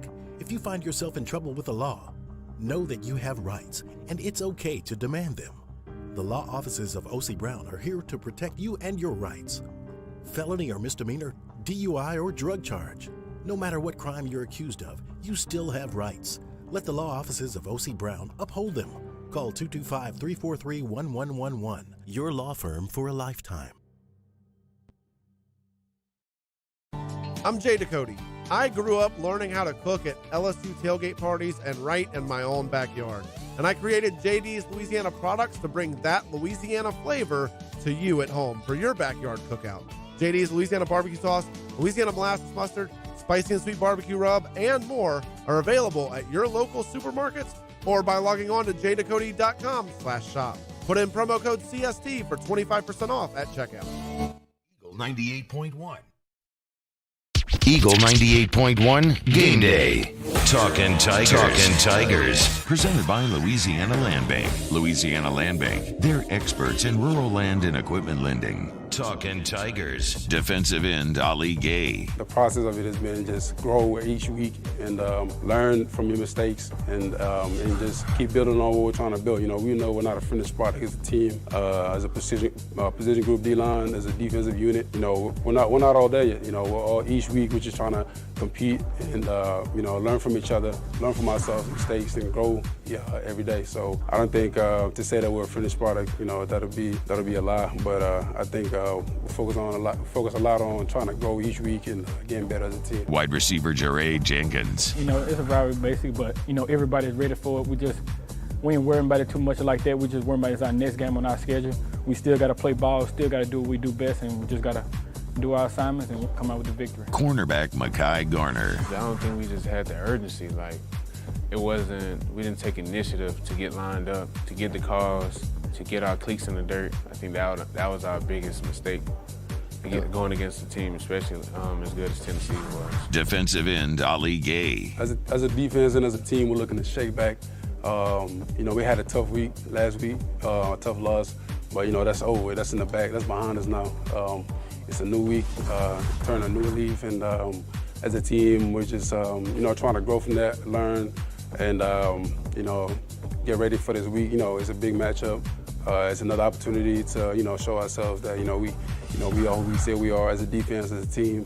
I'm excited. I'm excited that we got another opportunity this week. Wide receiver Jeray Jenkins. You know, just execute. That's all we got to do. You know, both statements is loud stating. You know, we just can't let that get to it. We just got to focus on the next play, whatever it is.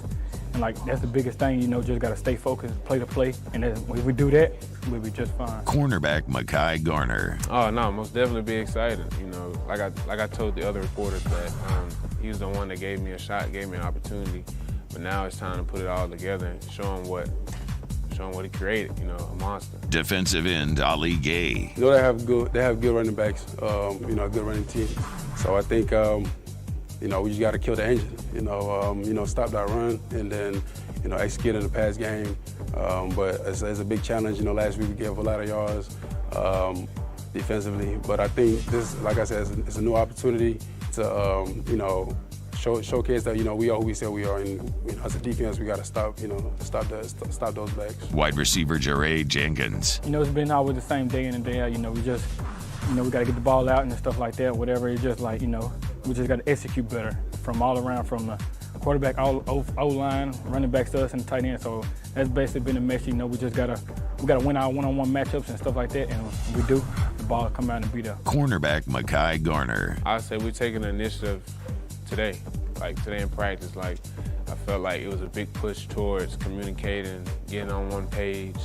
And then I seen maybe today on our pads, fully dressed and everything, but he still hasn't practiced yet, but he'll get there. Defensive end Ali Gay. I mean, if he wants to run the ball, we're going to treat him like a running back. And, big guys, we got to tackle big. He's a big guy. He wants to run that ball. As a defense, it's a challenge for us to contain him, and it's a challenge for us to, get that ball out. If you come down that hole, the defense is going to be right there. Our linebacker is going to be right there. So, we'll be ready for him. Wide receiver Jeray Jenkins. No doubt, we just got to be more consistent. That's all it is. We be more consistent, and everything will fall in place. So I feel like that's our biggest thing, is just being consistent. Getting lined up where we need to be and stuff like that. So I feel like once we all get that, we'll be down packed. Talking Tigers. Eagle 98.1 Game Day. This summer, meet Acura's heroes of performance.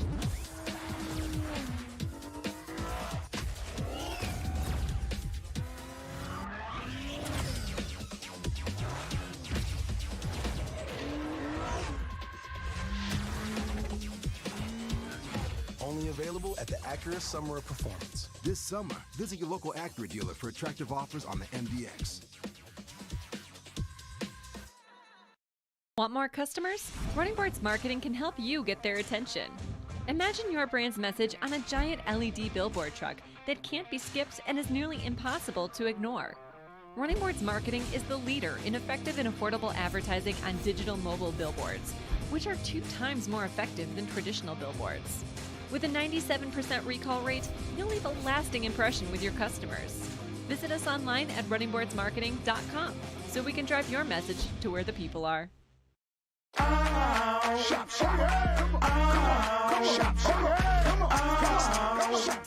Order curbside pickup online or with Rouse's Market Shopping app and let Rouse's personal shopper shop for you. Curbside pickup is free and you pay the same price for groceries as in-store.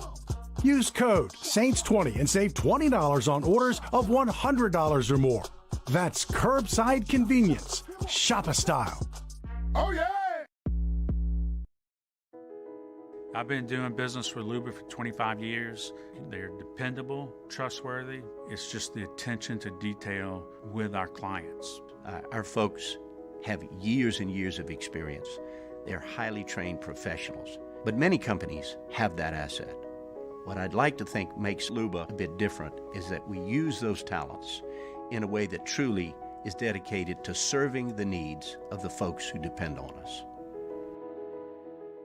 Gulf Coast Office Products is a nationally recognized Savin office equipment dealer based right here in Louisiana. Over 100 employees strong, Gulf Coast has the boots on the ground to support all vertical markets from education, engineering, legal, and finance. With the latest in office technology from desktop to production segment units, Gulf Coast and Savin have the perfect fit for you. Call 225-756-2644. That's 756-2644 for Gulf Coast Office Products. Oh, hey, what's up? It's Big D and Bubba, 100.7 The Tiger Morning Show. We'd love for you to join us every weekday, 4 a.m. till 9 a.m. Yeah, everything you want in a show. Country music. We got laughs. We got celebrity in-studio guests. We just need you. Join us every weekday morning, 4 a.m. to 9 a.m., right where it all started. That's right. Louisiana's country station, 100.7 The Tiger. 98.1. Eagle 98.1 Game Day. After further review on Game Day, presented by the Grove Recovery Center. The Grove Recovery Center. Recovery designed for you. After further review is heard weekday afternoons from 3 to 6 on 104.5 ESPN Baton Rouge. Now from AFR, here's Matt Moscona. The Bears count down to kickoff 3 hours and 24 minutes before LSU and Florida tangle in the swamp. We bring in Matt Moscona. Scone, good afternoon. How are you? Fellas, I'm good. How are y'all? Fantastic. Before we get into LSU Florida, they're about to kick off at Neyland Stadium. What are your thoughts on Alabama and Tennessee before they kick? Maybe it's a total sucker bet, Hanny, but I think Tennessee not only covers, but I think they win the game. I think we've seen Alabama already in dogfights this year.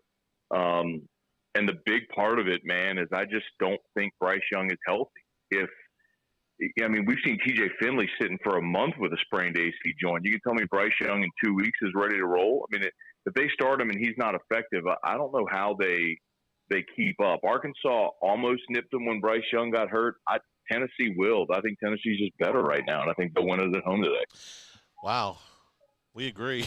Yeah, we all three agree. But isn't that what the kind of the consensus? I think even on game day today, it was all but I think maybe Herbstreit was the only one that picked Bama. Yeah, he was. And even when Bryce Young was right, it was everything he could do to get them out of there with Texas. And I think we've seen enough with Texas, their game with Texas Tech, their game again with Iowa State today, is Texas is nothing special. They're okay, but they're nothing special. Even with Quinn Ewers at quarterback, they're just sort of okay. And it was all Alabama could do to get out of there. I think Tennessee, we saw them up close last week. I think they're much better than Texas. And certainly at home today, the biggest game in Neyland in 15 years. Yeah, I'm with you, Matt. Yeah, and the one thing I'll say that Bama has discovered in the past 2 weeks is Jahmyr Gibbs, the running back transfer from Georgia Tech. And if they get him going, that may be their ticket today. But Bama's receivers just aren't what they were, man. maybe I'm crazy. Maybe I'm drinking the Kool-Aid like everyone else. I like Tennessee today. Well, we do have the one bias in that we don't like Alabama. We have that in common too. So there's that. Scone, this game between LSU and Florida, we've seen a lot of monster matchups over the years. This is more of a where are you type of deal. A lot of similarities between the programs. If there was any lopsided matchup in today's game towards either side, what would it be, if there's one? I think the best unit on the field either side is Florida's offensive line. I don't know that necessarily creates a lopsided matchup, because I agree with you, Hanny. I think not only are these teams similar, but their seasons have gone similarly as well. But I think if you ask me, okay, which unit is the best unit on the field, either side of the ball for either team, I would tell you Florida's offensive line. So for me, this game is pretty easy. Can LSU stop the run with numbers? And if they can, I don't think Anthony Richardson's good enough to beat you with those receivers. Tennessee last week with those receivers were better than your guys. I mean, we talked about it last week. I didn't trust Jark Bernard Converse and I always want to say Cody Dickerson, Colby Richardson. It's like I have to pause. I have to pause to make sure I say it right. But I like Tennessee's receivers better than LSU's DBs. Florida's receivers are not better than LSU's DBs. So if LSU can stop the run with numbers, I don't think Richardson can beat him over the top. Explain Richardson's game against Tennessee, and give me a little bit more than Tennessee's secondary stinks, because they don't stink that bad. That outlier is one of the biggest in college football this season. Yeah, and look, if you watch that game, and I hate to say garbage yards because all yards count, but a lot of it was late. I mean, Tennessee, I think, was up 17 late in that game, and Florida rallied, and they scored, and they got an onside kick, and they had a chance, throw into the end zone to try to win the game.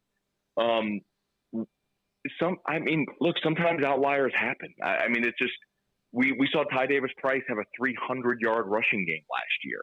I mean, that wasn't the norm for Ty Davis-Price. But that day, he was really good, and the matchup worked, and it worked that day. But the only other game this season that Richardson's thrown for over 200 yards was against Eastern Washington. So I'm telling you, man, Florida's best receiver is Ricky Pearsall, who, by the way, was catching passes a year ago from Jaden Daniels at Arizona State. And he was like their number 3 at Arizona State. He's Florida's best guy right now. So it's just there ain't no Jacquez Green. There ain't no Chris Doring. There's no dominant group of Florida receivers there right now. Yeah, Ike Hilliard comes to mind. I had a front row seat for the Ike Hilliard show one year down in Gainesville. The idea of a spy on Anthony Richardson sounds real good, and when that spy is potentially Harold Perkins, that's really good. You expecting to see that today? You asked me that question last week, and I thought they were going to spy Hooker with Harold Perkins. Yeah. The guy played 8 snaps. Right. But I loved it. I thought, like I think most people did, Perkins was a really good matchup last week because of his ability to defend in space. But the coaching staff didn't see it that way. Brian Kelly admitted earlier this week that, Perkins is going to be on the field. To me, it just seems obvious that you have to stop the run with numbers. You have to play a more traditional look with 3 stand-up linebackers and that can run sideline to sideline. And so, yes, Perkins, Micah Baskerville, Greg Penn, this is even a Mike Jones game. I mean, this is one of those where it suits what he does pretty well. So I do like LSU's linebackers. The question that I may have, I don't know you said about spying, but the question I may have is LSU's depth on the defensive line. If Florida keeps the chains moving and runs up 70, 80 plays in this game, I like LSU's defensive front, but they don't have his numbers on the interior. So could they wear down and you see Florida maybe gain some ground running late in the ballgame? I think that's kind of what they have to avoid. Did you think Jaden Daniels made any progress throwing the football down the field last week? Yeah. I mean, they took some shots and he threw for 300 yards, but it's, I don't know. The way that I've kind of compared it, and I know, I think you'll agree with this, Zach Mettenberger in 2012, for the first 8 weeks of that season, was not very good. And by the time they got to November, he really started to blossom against Bama, carried it through November, and then had an awesome 2013. In 2018, it was the same thing with Joe Burrow. Joe Burrow was completed about 50% of his passes in that opener against Miami. He went the entire month of October without throwing a touchdown pass. And then as he got more comfortable with his receivers in the offense and they opened it up more, you saw him really flourish down the stretch and in the bowl game. I'm kind of hoping to see the same from Jaden Daniels because it feels very similar right now. I don't necessarily – Brian Kelly said something earlier this week where he said – I think he was asked the question Monday – and I'm paraphrasing, but he said, do you need to get more creative in your play calling? And his answer was actually the opposite. He said, I think maybe we're doing too much.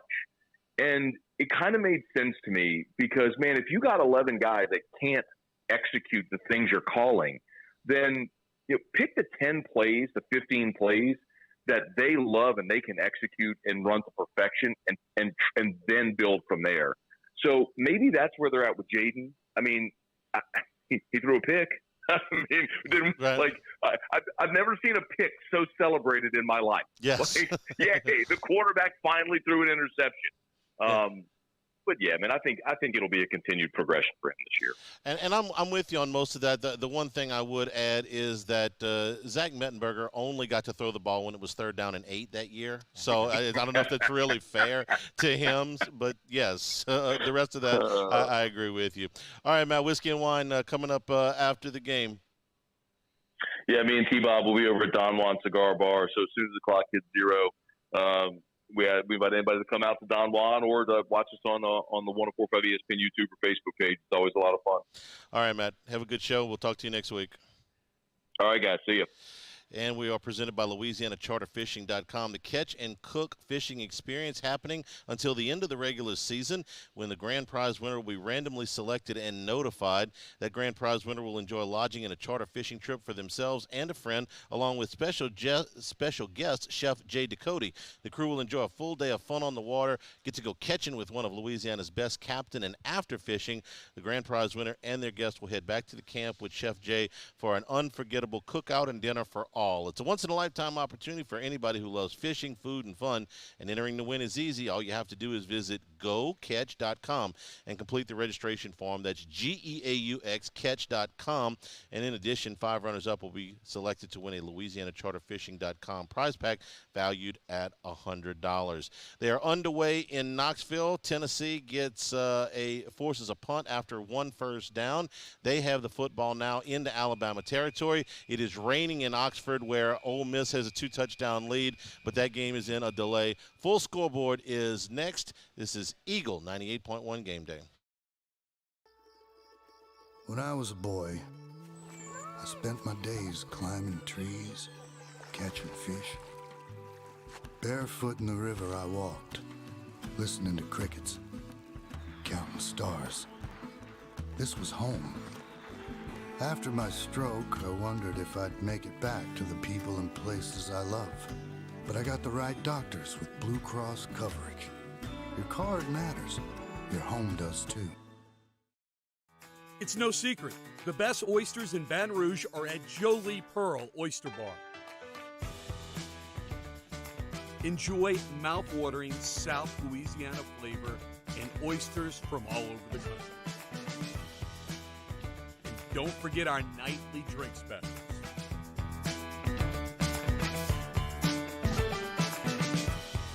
Jolie Pearl Oyster Bar, located in downtown Baton Rouge. Eli's always been into grilling. It took us a while to see it, but the signs were there. What are you doing, Eli? I knew grilling was my thing. I have been talking about it throughout my career. Happy with the results? I am. Got the new grill from barbecueguys.com. It performed great. My advice, as I always told my boys, do more of what you're born to do. Barbecue Guys, for those who were born to grill. You want cheese on your burger, Pops? I'll take a little cheese. Crime has serious consequences, but anyone can make a mistake. If you find yourself in trouble with the law, know that you have rights, and it's okay to demand them. The law offices of O.C. Brown are here to protect you and your rights. Felony or misdemeanor, DUI or drug charge. No matter what crime you're accused of, you still have rights. Let the law offices of O.C. Brown uphold them. Call 225-343-1111. Your law firm for a lifetime. I'm Jay Ducote. I grew up learning how to cook at LSU tailgate parties and right in my own backyard. And I created JD's Louisiana products to bring that Louisiana flavor to you at home for your backyard cookout. JD's Louisiana barbecue sauce, Louisiana molasses mustard, spicy and sweet barbecue rub, and more are available at your local supermarkets or by logging on to jducote.com/shop. Put in promo code CST for 25% off at checkout. I've been doing business with Luba for 25 years. They're dependable, trustworthy. It's just the attention to detail with our clients. Our folks have years and years of experience. They're highly trained professionals. But many companies have that asset. What I'd like to think makes Luba a bit different is that we use those talents in a way that truly is dedicated to serving the needs of the folks. Eagle 98.1. The dependable storage college football scoreboard. Dependable storage. Let us store your stuff. DependableStorage.com. We start in Knoxville, where Alabama got an initial first down. Tennessee got the ball after a punt. They go right down. They have punched it in, although they're looking at this. I think he got in. They're looking. It's a goal line play, rushing attempt from inside the one. If it's not good, then they will play I want to say third and goal from just outside. But I think he got in, Mose. No, I think he's in too. Okay. Barely, but he's in. But we'll update you as soon as you get that wave at me. I'm going to do the rest of the scoreboard. Ole Miss and Auburn are in a rain delay, 48-34. Ole Miss with the lead, 6.5 minutes to go when they resume in that one. Other games in progress late. Buffalo leads UMass 34-7 in the fourth. Colorado leads Cal 3-0. That game has just started in the second half. Halftime score, UConn leading Ball State 21-10. Now we get into the games that have just started here in the 2:30 window. Syracuse with an opening touchdown against NC State. The Orange lead it 7-0. Again, Devin Leary for NC State out of this game, out for the season, ruled out beforehand. Let's see what else we got. Gardner-Webb and Liberty are scoreless. Eastern Michigan and Northern Illinois are tied at 7. Texas State and Troy just underway. Middle Tennessee an early touchdown. They lead Western Kentucky 7-0. Early touchdown for Georgia. Stetson Bennett with a touchdown pass. They lead Vandy 7-0 early. Oklahoma State with a rushing touchdown from Spencer Sanders. They lead TCU 7-0 about midway through the first quarter. No score out in Provo. Arkansas and BYU are scoreless about 4 minutes in. And it is confirmed now a touchdown for Tennessee. The Vols lead it 6-0 on their opening possession. The extra point to come. Maryland, again, leading Indiana 7-0. That's early in the first quarter. Ohio leads Western Michigan 7-6 in the first quarter, and Charlotte and UAB tied at 7 in the first quarter. Earlier finals today. Number 5 Michigan beat number 10 Penn State 41-17. And if it's possible, game really wasn't that close. Donovan Edwards with 173 yards and 2 touchdowns on the ground for Michigan. Oklahoma beat number 19 Kansas in a shootout 52-42. Dylan Gabriel returned for Oklahoma in this game. He threw for 403 yards and 2 touchdowns. Miami evens their record at 3-3. They beat Virginia Tech 20-14. 2 touchdown passes for Tyler Van Dyke. Number 22 Texas survived Iowa State 24-21. The controversial play late in this game on a potential targeting that was not called. Number 24 Illinois beat Minnesota 26-14. Brett Bielema's team is bowl eligible, Moose. And they're in control of the Big Ten West, Andy. 6-1. Tommy DeVito threw for 252 yards. Army beat Colgate 42-17. Central Michigan beat Akron 28-21. Bowling Green beat Miami of Ohio 17-13. And Old Dominion handed Coastal Carolina their first loss of the season. They win 49-21. That is your college football scoreboard. Big, busy 2:30 window here in college football. We'll take a break. Be back with more here at I'm sorry. Yeah, well, one more before we go to break. We go to break, Running Boards Marketing. I want to tell you about them one more time. They help your business stand out with giant LED mobile billboard trucks. They'll drive eye-catching billboards all around town. They are impossible to miss. Check them out for your business at runningboardsmarketing.com. All right, we'll take a break. Be back here at Rouse's. This is Eagle 98.1 Game Day. This summer, meet Acura's heroes of performance.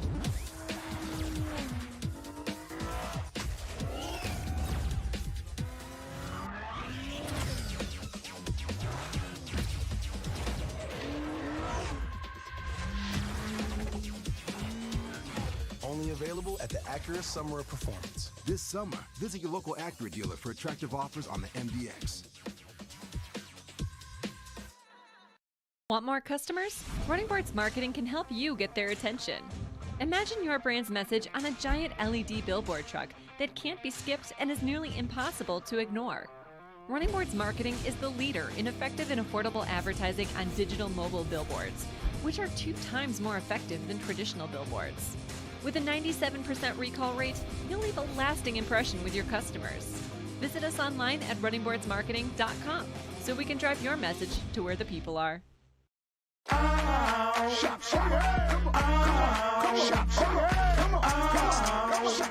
Order curbside pickup online or with Rouse's Market Shopping app and let Rouse's personal shopper shop for you. Curbside pickup is free and you pay the same price for groceries as in-store. Use code SAINTS20 and save $20 on orders of $100 or more. That's curbside convenience. Shopper style. Oh, yeah! I've been doing business with Luba for 25 years. They're dependable, trustworthy. It's just the attention to detail with our clients. Our folks have years and years of experience. They're highly trained professionals. But many companies have that asset. What I'd like to think makes Luba a bit different is that we use those talents in a way that truly is dedicated to serving the needs of the folks who depend on us. They said I was small, weak, said my heart wasn't strong enough. But I showed them what heart looked like, again and again and again. Mom got me the right care, the right doctors with Blue Cross coverage. Don't let people tell you who you are. Show them the right card, the right care. Gulf Coast Office Products is a nationally recognized Savin office equipment dealer based right here in Louisiana. Over 100 employees strong, Gulf Coast has the boots on the ground to support all vertical markets from education, engineering, legal, and finance. With the latest in office technology from desktop to production segment units, Gulf Coast and Savin have the perfect fit for you. Call 225-756-2644. That's 756-2644 for Gulf Coast Office. Eagle 98.1. Eagle 98.1 Game Day. Opposing Media. Presented by Rev. Fiber fast internet made in Louisiana. All right, welcome aboard our good friend Sean Kelly in his first year as the voice of the Gators, replacing legendary Mick Hubert, who retired after last season. Of course, Sean was radio voice of the Pels for a long time, recently with ESPN. Of course, now the radio voice of the Florida Gators. Sean, it's a pleasure, man. Great to talk. How are you? Man, long time no talk to you. I'm doing great. Thanks for having me. How's it going, man? I'm learning and adjusting to new colors. But so far, so good. No, it's been fun. The people have been great. I can get around town now without the use of my phone. That's a victory in itself. And the Eastern time zone, by the way, sucks. We're so spoiled, man. We're so spoiled in the Central Time Zone. Hey, man, let's talk a little bit about the game. You've every call I've heard, you've done great, man. So it's great to hear your voice. Halfway through the first season under Billy Napier, what's the mood around the program? Cautious optimism, I think. The record's fine, 4-2. Your 2 losses are very respectable. One's to Tennessee and one's to Kentucky. And look, the wins haven't been very pretty, but we've learned that Billy Napier's team is going to be in it basically every game. It'll be interesting 2 weeks from now against Georgia, but this is a team that, I think is entertaining enough that they have the ability to play with anyone in the country, and they can win or they can lose. And it hinges seemingly on one possession, maybe even a couple of plays. So it's clear as to what Napier needs on this roster moving forward. And I think that it's also clear that there's some talent here that's developed under him, and that also that he has benefited from the transfer portal in a couple of key spots. Among them certainly would be on the offensive line. So running game figures to be a big part of this, and namely Anthony Richardson, who I want to talk about. Sean, so many people saw him and how dynamic he was in that upset over Utah. And then there's been times where it's just looked a little off. Any ideas to why that they've struggled to find that consistency with him, if you even think that that's a fair characterization? No, I think it is. I think actually this weekend is the inconsistency bowl, frankly, between the Tigers and the Gators. But Anthony is the off-the-bus All-American. He has all the tools. He looks the part. He really can sling it, But I think that his inexperience has been on display. Yes, we saw him last year, certainly at Tiger Stadium in the second half of that football game, but really never a start. He had one start under his belt. It was against the eventual national champ. So I think there's a couple of things here. One, I think he had to learn how to be a starter. And then here over the last couple of weeks, he's now, I think, getting the hang of preparing for a start. Two different things. And he's had to try and master that against pretty good competition. Whittingham and the Utes week one, Stoop, defensive mind with Kentucky, obviously the Tennessee situation. That didn't help. I mean, he didn't ease into this thing. He's got to be better at valuing the football. I think that he'll get better at, the progressions. And, however long Florida has him. We're drafting more on potential than ever before in the NFL. So is he here just for this season? What will he look like at the end? I think Gator fans would love for him to learn this job this season and then really flourish next. But, I think a lot of us figure that he might not be here. He might be an NFL guy just because of, again, the tools that he possesses. It's certainly fair to say that the turnovers have come in the last handful of weeks, sort of in bunches. The 7 interceptions have been a contributing factor. What has been, Sean? It's fair to say this offensive line, that would be the strength of the offense. When the running game has gone well, how has it looked? Why has it worked? It's that offensive line that starts with that. I think that there's a bit of a road grader mentality there. Torrance kind of leads the way. He's arguably the best guard in the country. Transfers from Louisiana with Napier. Unfortunately, he's questionable for Saturday's game. We'll see how that plays out. But everybody else in that line had played together a little bit, and so there's a collective mindset with them. And they can do just about anything you ask them to do. They can zone block. They can counter pretty well too. When they have a mobile quarterback like Richardson, it keeps some of those linebackers and the guys on the edge honest. It creates maybe some mismatches in that sense. And then this running back by committee thing, Matt, has been remarkable. And now really carrying the load are the two young guys, Montrell Johnson, who came over from Louisiana, De La Salle guy, and then, of course, the younger brother of Travis Etienne, Trevor, the freshman out of Jennings, has been dynamite. And I saw it in camp, and I thought to myself, obviously he's not as good as his older brother, but he might be better as a freshman than his older brother was, and that was kind of scary. Could he pick up the blocking concepts? He has, and they're both patient runners enough. They both have different styles in that Montrell would just assume try and run it through your sternum. Etienne wants to make you miss. And then Naquan Wright, the veteran of that group, when he's on the field, he might be the smartest guy on the field both sides of the ball. So that's worked. All that has to work in concert together, and that's why, their numbers are really, really strong in that run game. Sean Kelly is our guest. He's on Twitter at Sean Kelly Live. I want to flip it over and talk a little bit about that Florida defense. I look at the run statistics, and they're not good, but I know they have good players in that front seven. So where is that disconnect coming from? What the statistics look like, and what we know are some good players in that defensive front seven. Well, I think you're being somewhat kind. Those numbers are not good; they're bad. The defensive numbers are horrendous. If you look at where they rank in FBS, they've gotten gashed. There's no doubt about that. And you're right. The dilemma here is there's some good guys. Right in the middle, there's Ventrell Miller. I think he's going to be an NFL guy. But they're young and inexperienced up front. They've tried different things to the nose guard, including Big Mr. Watson, who is down to 405 pounds. That's scary. And he serves a certain purpose, and there's just not a whole lot of depth there. The frontline guys are probably okay, but to ask them to play every snap is unrealistic. You see the drop-off, especially if Ventrell's not in there or a Brenton Cox, per se. They're better now on the corners that Hill has returned finally from injury. And on the back end, they're experienced, but I wouldn't call those elite safeties. No offense to Rashad Torrance or Trey Dean. But, Billy Napier would want me to throw eye discipline out there. Since most of America don't really know what eye discipline is in football, I'll spare you that. And I would say that there's been some problems against teams that like to counter, gap discipline. I think you and I can get our arms around that one. Oh, yeah.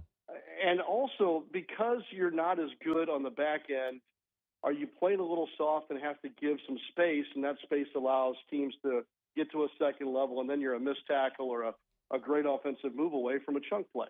So if you throw all that in the pot together, that's kind of the takeaway on the Florida rush defense. If LSU does have success offensively, and Sean, that's been hardly a given this year, but if they do have success offensively on Saturday, how do you think it looks? They convert on third down at any time they want. Florida's giving up a third down conversion percentage of 60.6%. That's 125th in the country. So teams have racked up play numbers. I mean, just sheer number of plays. Last weekend, how many times Florida should have gotten off the field? Missouri's like in a third 19, and lo and behold, they convert. Chunk plays, 50-plus plays this season of 20 more yards in the air. So that's where it starts to be a problem. And that's why I'm a little concerned on the Florida side about a guy like Jaden Daniels, because he likes to be outside the tackles. He puts pressure on your edge, and you kind of have to pick your poison a little bit. And if Florida picks wrong, LSU has to make them pay for that decision. If they can't, and the run game's been suspect for LSU and all that, then Florida's defense may not look as bad. But if LSU can make them pay for one decision or the other, that's where that game hinges on that particular phase of the game. I wanted to ask Sean just a couple of more, and Sean Kelly's our guest radio voice of the Gators. I wanted to ask about special teams because place kicking at Florida has kind of been a little bit sketchy here the last few weeks. What's going on there? Only in that the misses are outside of 40. And it's two misses. Mahalik is interesting in that former walk-on, when the ball hits it, when his foot hits the ball, it's loud. It's like going to batting practice and hearing a guy like McGuire or Bonds hit the ball. It just sounds different. So he's got the leg, and they've now divided up the kicking duties in that Trey Smack, who was a highly touted kicker coming out. He's handling the kickoffs because he can put it in the first row of the bleachers.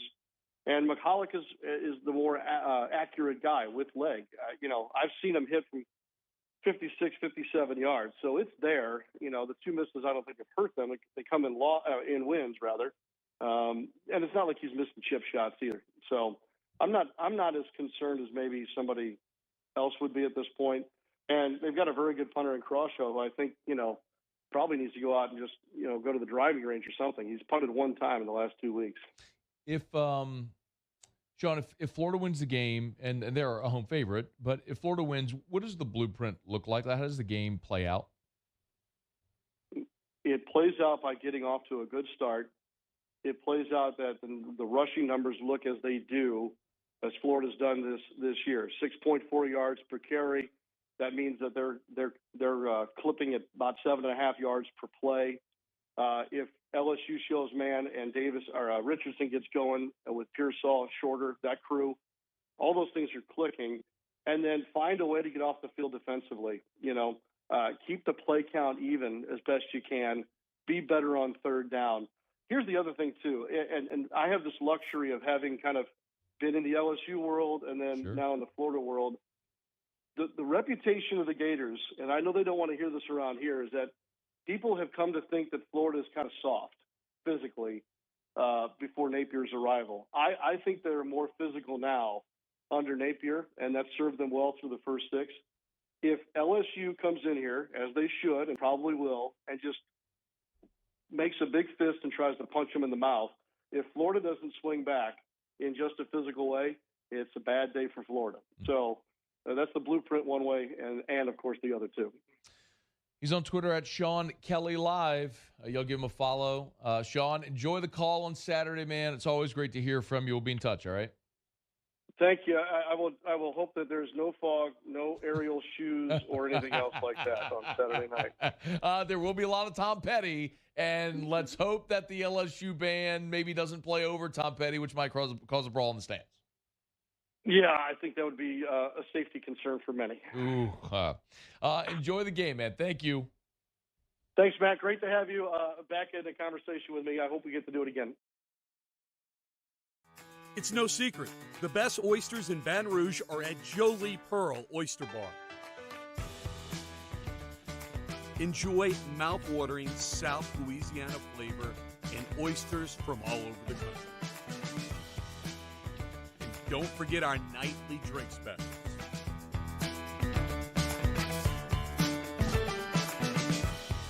Jolie Pearl Oyster Bar, located in downtown Baton Rouge.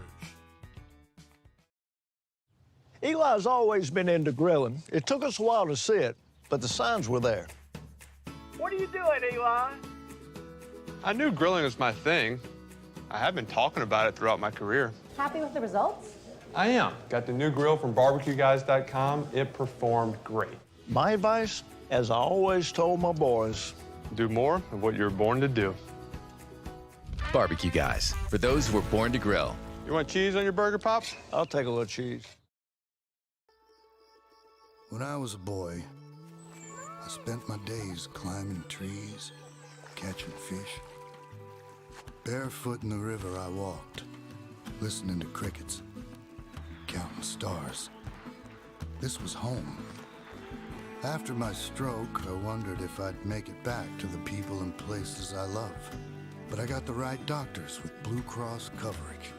Your card matters. Your home does too. Crime has serious consequences, but anyone can make a mistake. If you find yourself in trouble with the law, know that you have rights, and it's okay to demand them. The law offices of O.C. Brown are here to protect you and your rights. Felony or misdemeanor, DUI or drug charge. No matter what crime you're accused of, you still have rights. Let the law offices of O.C. Brown uphold them. Call 225-343-1111. Your law firm for a lifetime. I'm Jay Ducote. I grew up learning how to cook at LSU tailgate parties and right in my own backyard. And I created JD's Louisiana products to bring that Louisiana flavor to you at home for your backyard cookout. JD's Louisiana barbecue sauce, Louisiana molasses mustard, spicy and sweet barbecue rub, and more are available at your local supermarkets or by logging on to jducote.com/shop. Put in promo code CST for 25% off at checkout. I've been doing business with Luba for 25 years. They're dependable, trustworthy. It's just the attention to detail with our clients. Our folks have years and years of experience. They're highly trained professionals. But many companies have that asset. What I'd like to think makes Luba a bit different is that we use those talents in a way that truly is dedicated to serving the needs of the folks. Eagle 98.1. Eagle 98.1 Game Day. Off the bench on game day. Off the Bench is heard weekday mornings from 7 to 10 on 104.5 ESPN Baton Rouge. Now from OTB, here's Jacob Hester.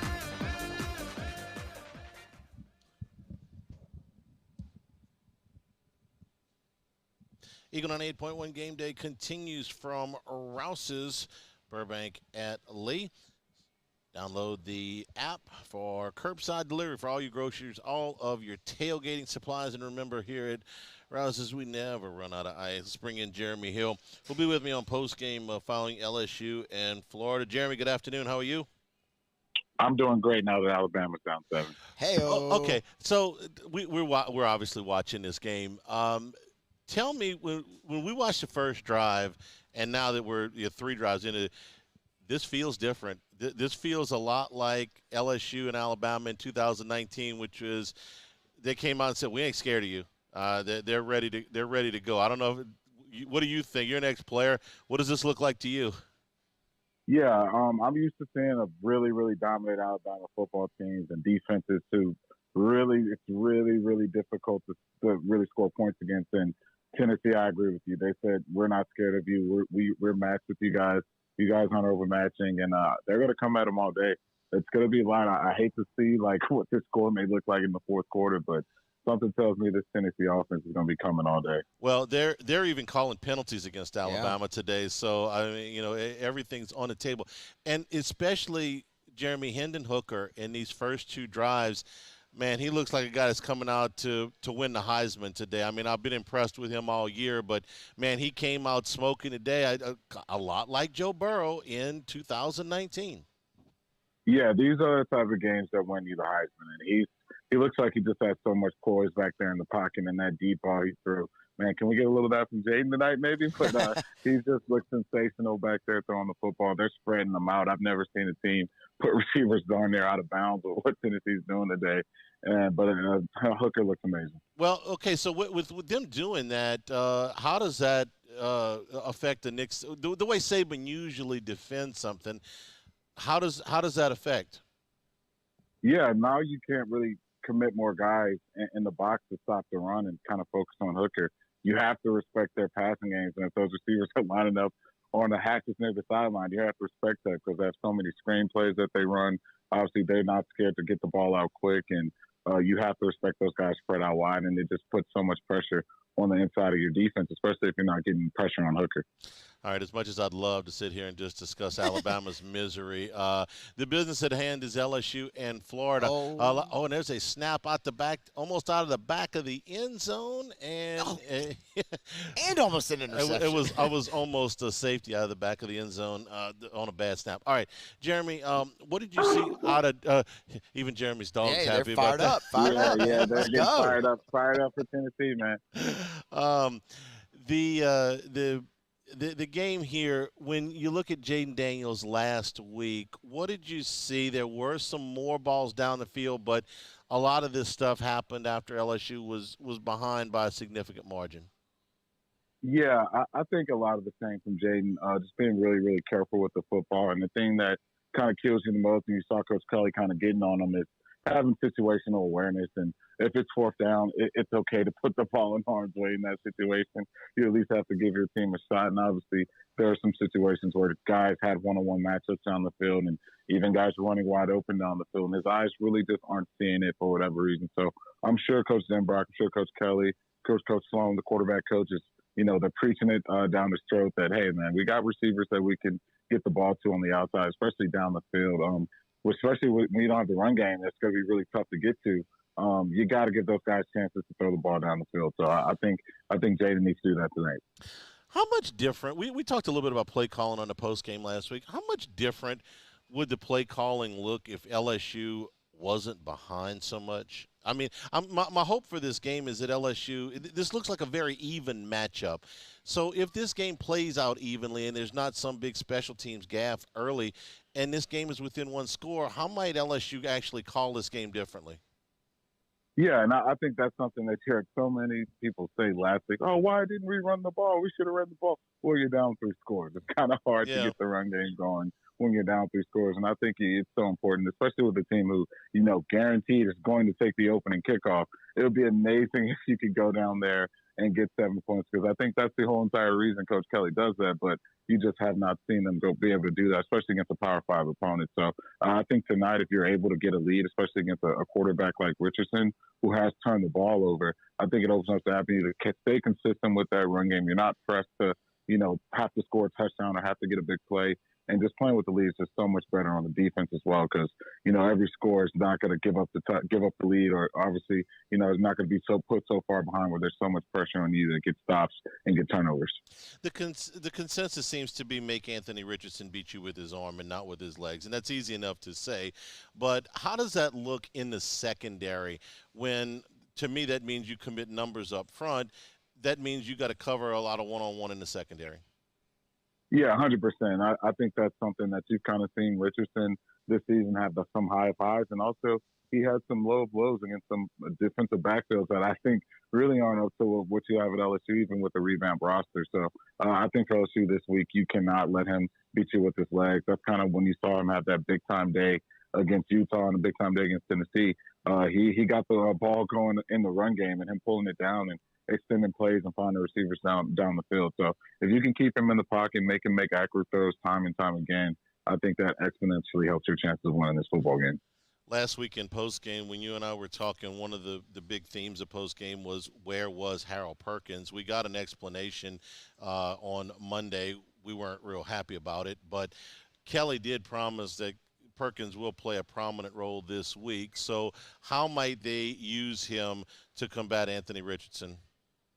Yeah, I think he used a very similar strategy that you saw them use against Ashford in that Auburn game. And you put Perkins anywhere on that line, and you say, hey, you spy the quarterback. He breaks the pocket, you got him.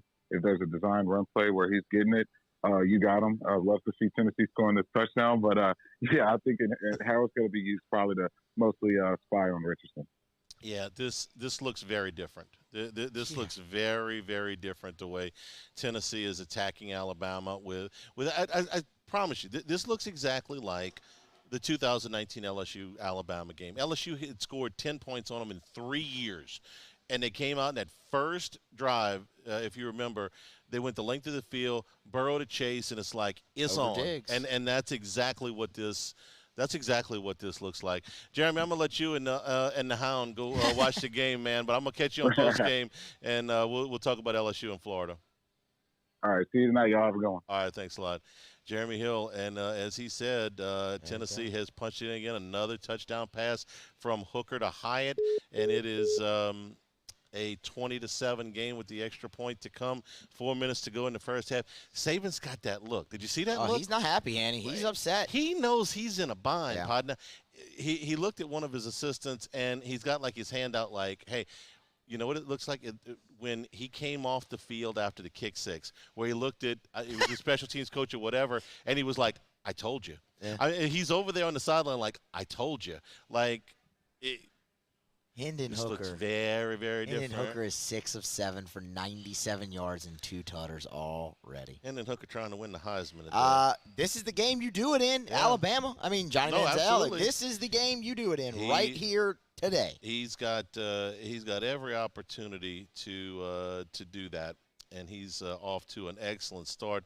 Nealon is off the hook. They got a 2-touchdown lead. Okay, I'm having fun now. Yeah, man, this is it's what'd you say earlier? If the afternoon games were as good as the morning, we were going to be in for a treat. Looks like we might be in for a treat right here. I don't want this to be close. No, hey, well, of course, no. Good game here. By all means, win by 50. I mean, yes. Look, I'm drinking orange Powerade for the occasion. Okay, ordinarily we drink orange this afternoon.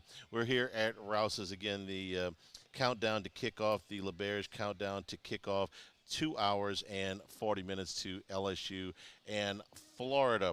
We'll take a break. Jacob Hester when we come back from Rouse's. This is Eagle 98.1 Game Day. I am Juliet, daughter of Marguerite, granddaughter of Gabriel Piera. I come from a line of strong women who knew struggle and success too. Still, I was scared by my breast cancer diagnosis. But I had Blue Cross coverage, which meant I got care from top doctors. I'm strong like my mother, and her mother before her. The right card, the right care. ServiceMaster Elite create clean, disinfected work environments. As a local business, we take pride in serving the New Orleans and Baton Rouge areas. Our cleaning protocols follow CDC and OSHA standards for healthcare settings, offices, senior living, restaurants, and industrial plants. Contact ServiceMaster Elite to get your operation ready for reopening with germ disinfection cleaning. ServiceMaster Elite, the trusted choice in professional cleaning since 1996. Want more customers? Running Boards Marketing can help you get their attention. Imagine your brand's message on a giant LED billboard truck that can't be skipped and is nearly impossible to ignore. Running Boards Marketing is the leader in effective and affordable advertising on digital mobile billboards, which are 2 times more effective than traditional billboards. With a 97% recall rate, you'll leave a lasting impression with your customers. Visit us online at runningboardsmarketing.com so we can drive your message to where the people are.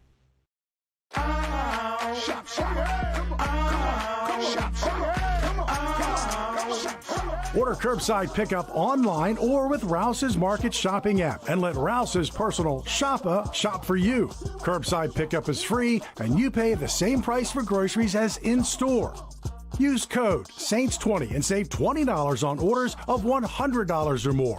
That's curbside convenience. Shopper style. Oh, yeah! I've been doing business with Luba for 25 years. They're dependable, trustworthy. It's just the attention to detail with our clients. Our folks have years and years of experience. They're highly trained professionals, but many companies have that asset. What I'd like to think makes Luba a bit different is that we use those talents in a way that truly is dedicated to serving the needs of the folks who depend on us. Gulf Coast Office Products is a nationally recognized Savin office equipment dealer based right here in Louisiana. Over 100 employees strong, Gulf Coast has the boots on the ground to support all vertical markets, from education, engineering, legal, and finance. With the latest in office technology, from desktop to production segment units, Gulf Coast and Savin have the perfect fit for you.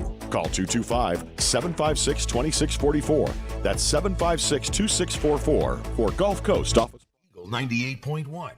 Eagle 98.1 Game Day. Off the Bench on Game Day. Off the Bench is heard weekday mornings from 7 to 10 on 104.5 ESPN Baton Rouge. Now from OTB, here's Jacob Hester. We'll have Hester here in just a minute. You look at your phone during the break. Mm-hmm. You're on, I'm sure, like most of us, threads with friends, threads with colleagues. Yes. Is it going crazy like mine a little bit? Yeah. I mean, this one right here says I'm liking Tennessee's odds. I mean, just right there immediately. Yeah. I can't repeat a lot of the ones. That was one of the more PG ones. Yeah, for sure. It is amazing. No, it's not amazing. It's understandable. Expected even. The amount of people that dislike Alabama and the level to which they dislike them. Hanny, this Tennessee team came into Death Valley last weekend and skunked LSU. And every no LSU fan, every LSU fan, no one cares. Today. Yes, every LSU fan's rooting for him. The kick six, the Iron Bowl, the kick six. So I'm in. Jimmy and I are in LaBerge. We were in the bar watching multiple games, and of course that game was on most of the places. And LSU wasn't playing that day for whatever reason. And when the kick six happened, you could have sworn that LSU had just won the SEC championship. Yeah. I mean, from the bar all the way through the corridors, all the way into the gaming area, the entire place just goes absolutely bananas for an Auburn win. Yes. Okay? That's the amount of dislike that Alabama through, listen, great team, great coach, never hear me say any different, through the amount of favoritism and the absolute bias out of the league office that for years has built up this level of dislike for days like today. Because Tennessee, Alabama's got 4 penalties right now. No, I'm sorry, that was just on the last drive, okay? Yeah. Dare I say they look a little rattled? They almost never get rattled. They're down 2 touchdowns. We're not even to the end of the first quarter yet. There's still 4 minutes to go in the first quarter. Now, Bryce Young has made a couple of plays where you just go, oh, man, that's Bryce Young. I will tell you this. I think the shoulder's okay. Yeah, no, he looks fine. Yeah, that's for sure. I mean, when he's had time to make the plays, he's had time. But Tennessee's front, they have really been in the backfield plenty. And now, granted, they've had him behind the chains. You mentioned the penalties on the last drive, but they've taken advantage of it.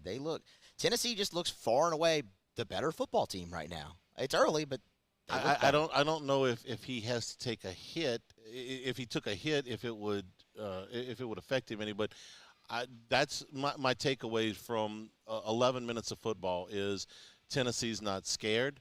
Tennessee looks like the better football team.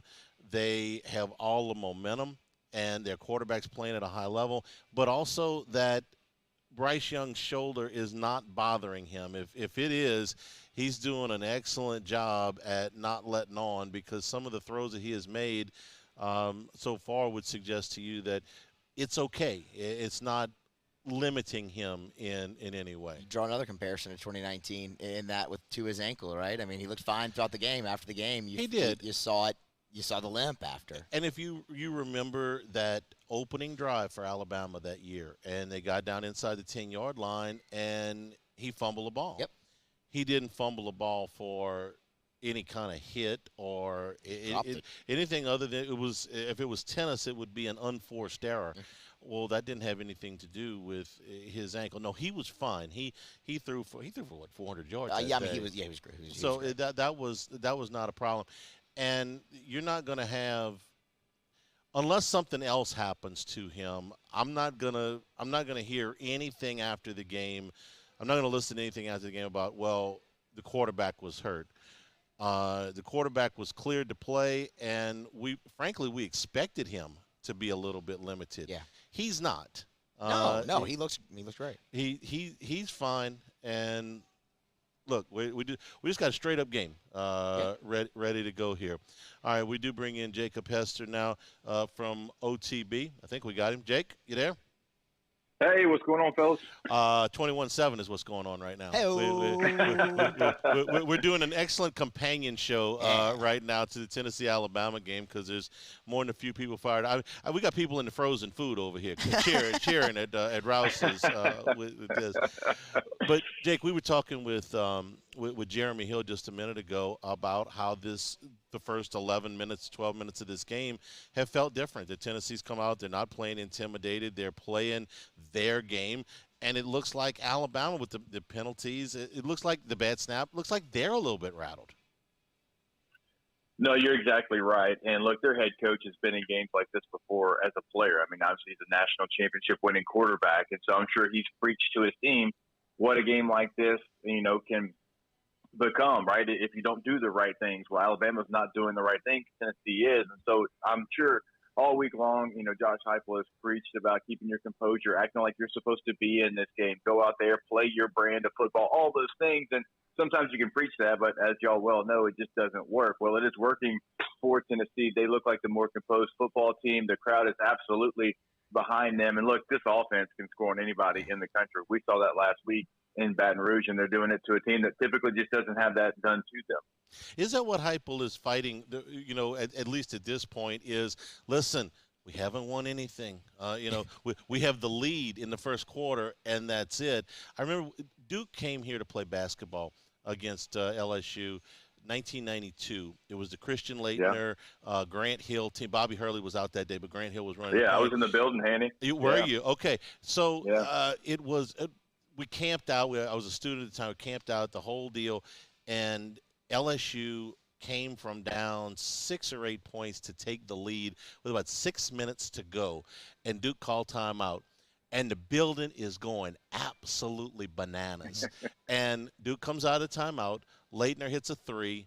Hill gets a steal. Laettner hits another three. Duke goes right back up, and that was it. Duke won it. And Dale Brown said after the game, he said, when Duke called timeout there, he said, I just felt like our team came out and said, we did it. We did. No, there's 6 minutes to go in the game. You didn't do anything other than take the lead. That's what Tennessee may be fighting today, Jake, as much as anything. The psychological effects of not having beaten Alabama in 15 years, going, you got the lead.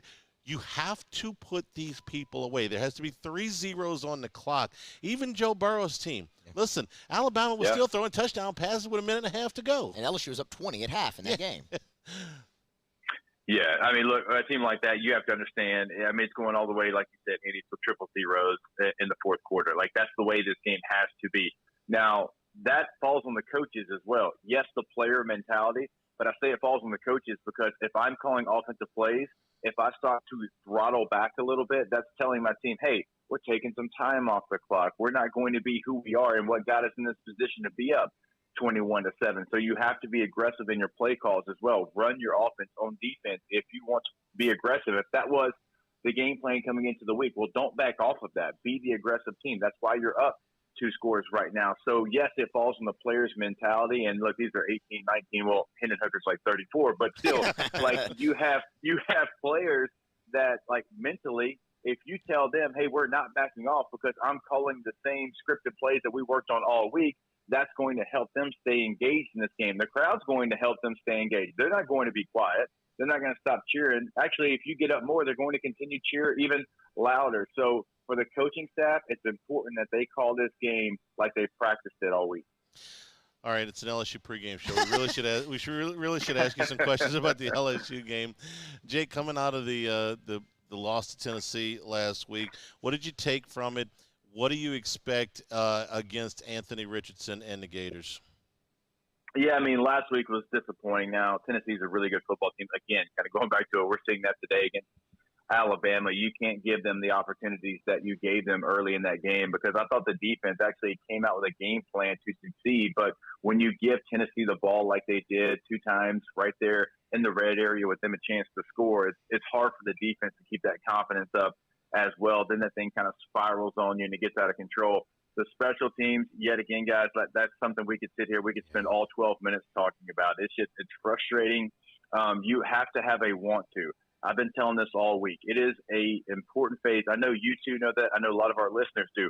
I've been in the NFL. We've had the number 1 offense and the number 1 defense in the league. It's the only time it's ever happened, I believe, but we didn't make the postseason because we were 32nd in special teams. I can't emphasize enough what that phase means to the game. They've got to get that clean up. I'd like for some starters to say, hey, can I cover a kick? Can I cover a punt?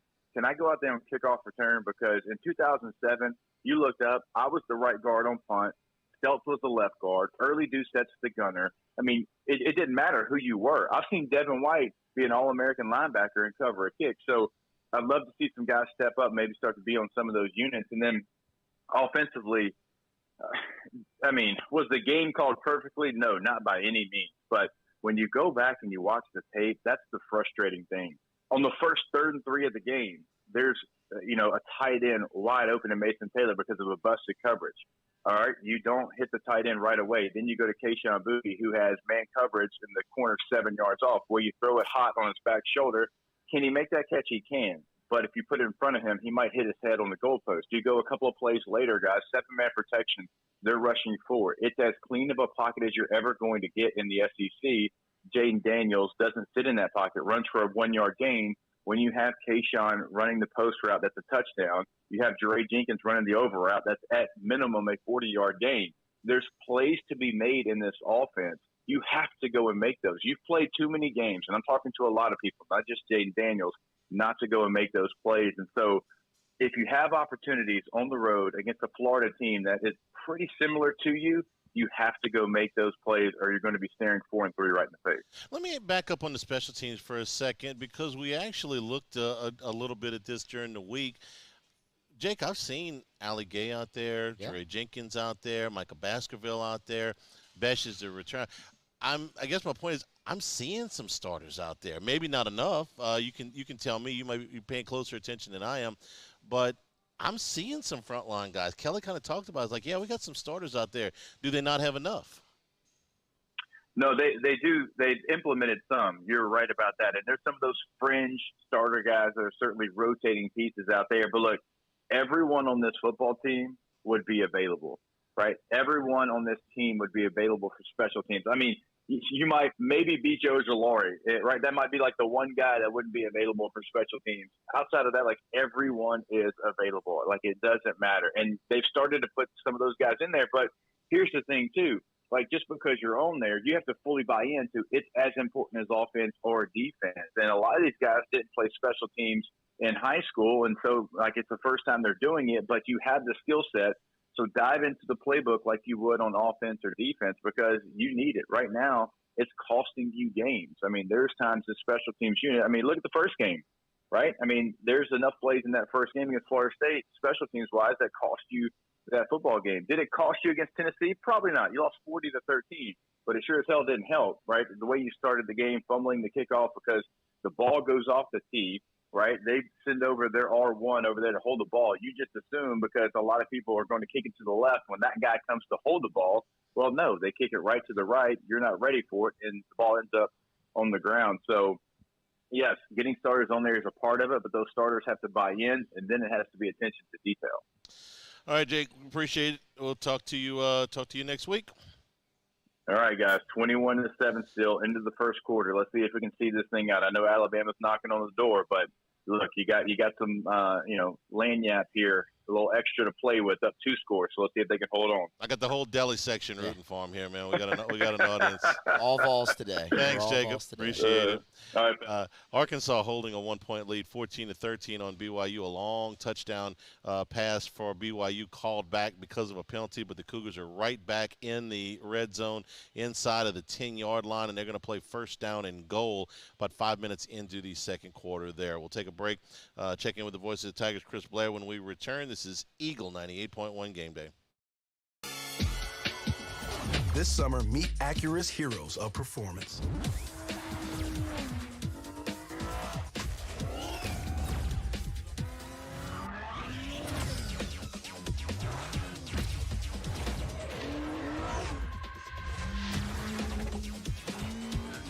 Only available at the Acura Summer of Performance. This summer, visit your local Acura dealer for attractive offers on the MDX. Want more customers? Running Boards Marketing can help you get their attention. Imagine your brand's message on a giant LED billboard truck that can't be skipped and is nearly impossible to ignore. Running Boards Marketing is the leader in effective and affordable advertising on digital mobile billboards, which are 2 times more effective than traditional billboards. With a 97% recall rate, you'll leave a lasting impression with your customers. Visit us online at runningboardsmarketing.com so we can drive your message to where the people are.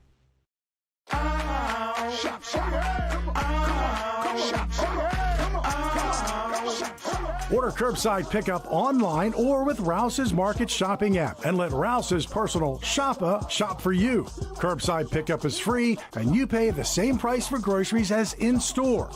Use code SAINTS20 and save $20 on orders of $100 or more. That's curbside convenience. Shopper style. Oh, yeah! I've been doing business with Luba for 25 years. They're dependable, trustworthy. It's just the attention to detail with our clients. Our folks have years and years of experience. They're highly trained professionals, but many companies have that asset. What I'd like to think makes Luba a bit different is that we use those talents in a way that truly is dedicated to serving the needs of the folks who depend on us. They said I was small, weak, said my heart wasn't strong enough. But I showed them what heart looked like, again and again and again. Mom got me the right care, the right doctors with Blue Cross coverage. Don't let people tell you who you are. Show them the right card, the right care. Gulf Coast Office Products is a nationally recognized Savin office equipment dealer based right here in Louisiana. Over 100 employees strong, Gulf Coast has the boots on the ground to support all vertical markets, from education, engineering, legal, and finance. With the latest in office technology, from desktop to production segment units, Gulf Coast and Savin have the perfect fit for you. Call 225-756-2644. That's 756-2644 for Gulf Coast Office Products. Oh, hey, what's up? It's Big V and Bubba, 100.7 The Tiger Morning Show. We'd love for you to join us every weekday, 4 a.m. till 9 a.m. Yeah, everything you want in a show. Country music. We got laughs.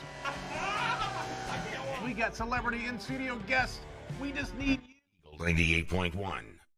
Eagle 98.1 Game Day. Inside the stadium. Inside the stadium. Presented by GoFlow IV Spa. GoFlow IV Spa, where athletes come to hydrate so they can dominate. And we go to Gainesville, Florida, bring in the voice of the Tigers, Chris Blair. Chris, good afternoon. Charlie, good afternoon. Hope you're doing well. I'm doing great. I'm doing 11 points better than Alabama right now because we're watching Tennessee and Alabama. A lot of interest on that game, obviously. But set the stage for this, the trip, the setting.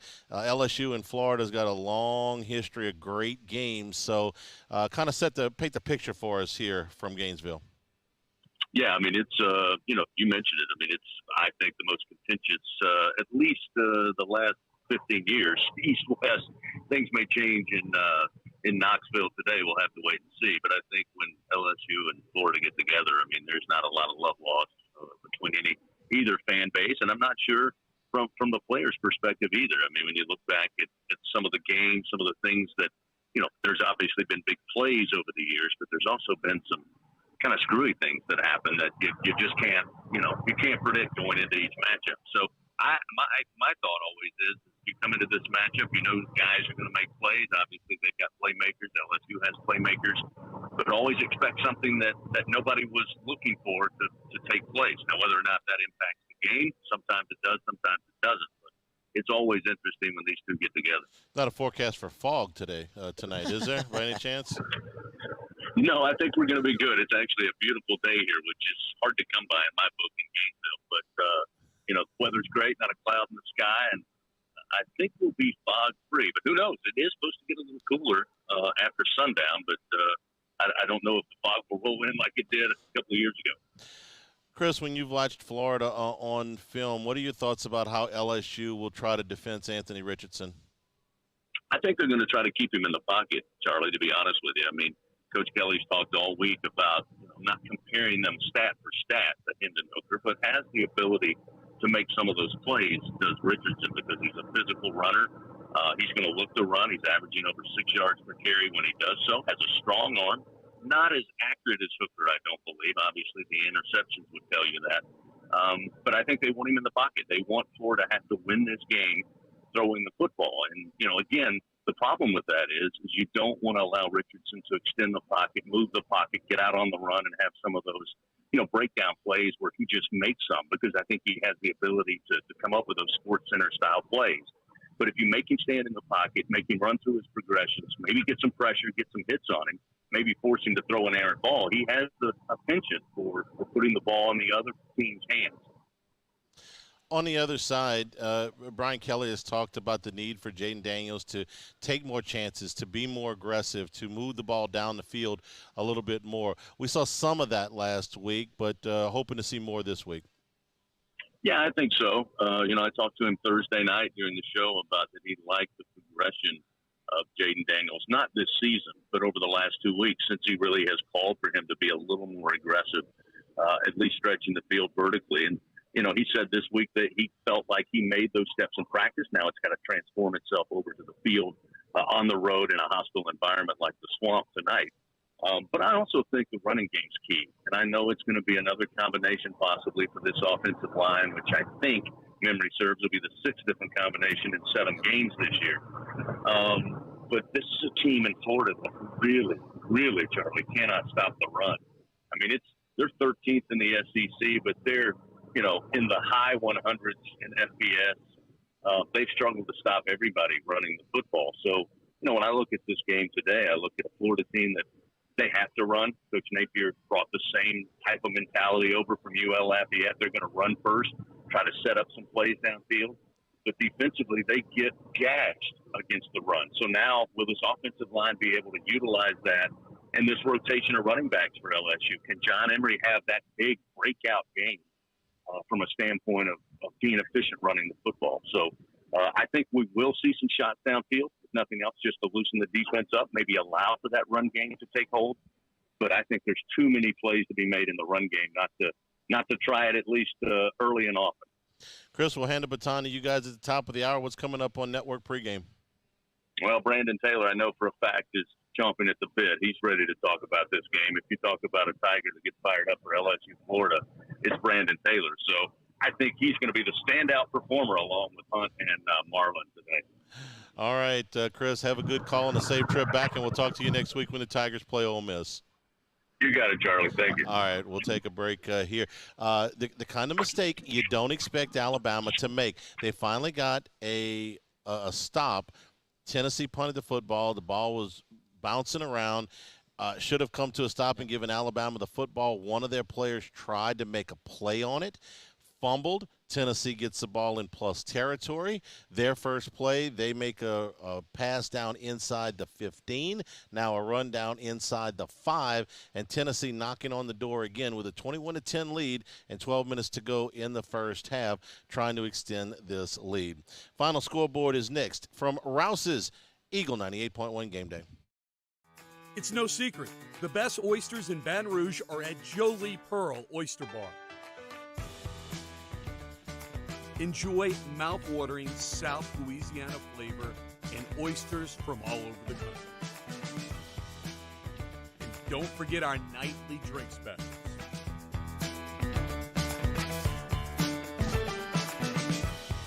Jolie Pearl Oyster Bar, located in downtown Baton Rouge. Eli's always been into grilling. It took us a while to see it, but the signs were there. What are you doing, Eli? I knew grilling was my thing. I have been talking about it throughout my career. Happy with the results? I am. Got the new grill from barbecueguys.com. It performed great. My advice, as I always told my boys, do more of what you're born to do. Barbecue Guys, for those who were born to grill. You want cheese on your burger, Pops? I'll take a little cheese. When I was a boy, I spent my days climbing trees, catching fish. Barefoot in the river I walked, listening to crickets, counting stars. This was home. After my stroke, I wondered if I'd make it back to the people and places I love. But I got the right doctors with Blue Cross coverage. Your card matters. Your home does too. Crime has serious consequences, but anyone can make a mistake. If you find yourself in trouble with the law, know that you have rights, and it's okay to demand them. The law offices of O.C. Brown are here to protect you and your rights. Felony or misdemeanor, DUI or drug charge. No matter what crime you're accused of, you still have rights. Let the law offices of O.C. Brown uphold them. Call 225-343-1111. Your law firm for a lifetime. I'm Jay Ducote. I grew up learning how to cook at LSU tailgate parties and right in my own backyard. And I created JD's Louisiana products to bring that Louisiana flavor to you at home for your backyard cookout. JD's Louisiana barbecue sauce, Louisiana molasses mustard, spicy and sweet barbecue rub, and more are available at your local supermarkets or by logging on to jducote.com/shop. Put in promo code CST for 25% off at checkout. I've been doing business with Luba for 25 years. They're dependable, trustworthy. It's just the attention to detail with our clients. Our folks have years and years of experience. They're highly trained professionals. But many companies have that asset. What I'd like to think makes Luba a bit different is that we use those talents in a way that truly is dedicated to serving the needs of the folks who depend on us. ITI's got all these programs. Once I started and learned everything about the school, it was worth it. The challenges that ITI presented me with, it allowed me to build myself up. All because of ITI, I actually was able to get a job within 3 months before graduation. Eagle 98.1. The Ralph's Market College Football Scoreboard. Ralph's Market, where quality and customer service are a family tradition. Volunteers take advantage of the Alabama muffed punt and take it in for a touchdown to make it 28-10. 11:41 to go in the first half. This thing's not going to finish between CBS and the rate they're going. Yeah. They're going to be finished about halftime of the LSU game. Let's see what else we got in progress. Fourth quarter scores. Cal and Colorado are tied. Colorado might win a game. Are you kidding me? I mean, wow. What a mess. UConn leads Ball State 21-13, 9 minutes to go. Second quarter scores. Number one, Georgia leads Vandy 28-0. Couple touchdowns for Stetson Bennett. Here's one that'll interest you. Number 8, Oklahoma State leading number 13, TCU, 24-7. About halfway through the second quarter there, though TCU does have the ball inside the Oklahoma State 20-yard line. Thought that one would be a little closer, I'll be honest. Long way to go. Long way to go. Long way to go. That's a heck of a start for the Cowboys. Number 18, Syracuse leads number 15, NC State, 10-3. Just a few seconds to go in the first half there. See, that'll give you an idea. Didn't Syracuse and NC State start at the same time as Alabama and Tennessee? Or supposed to both start? Okay.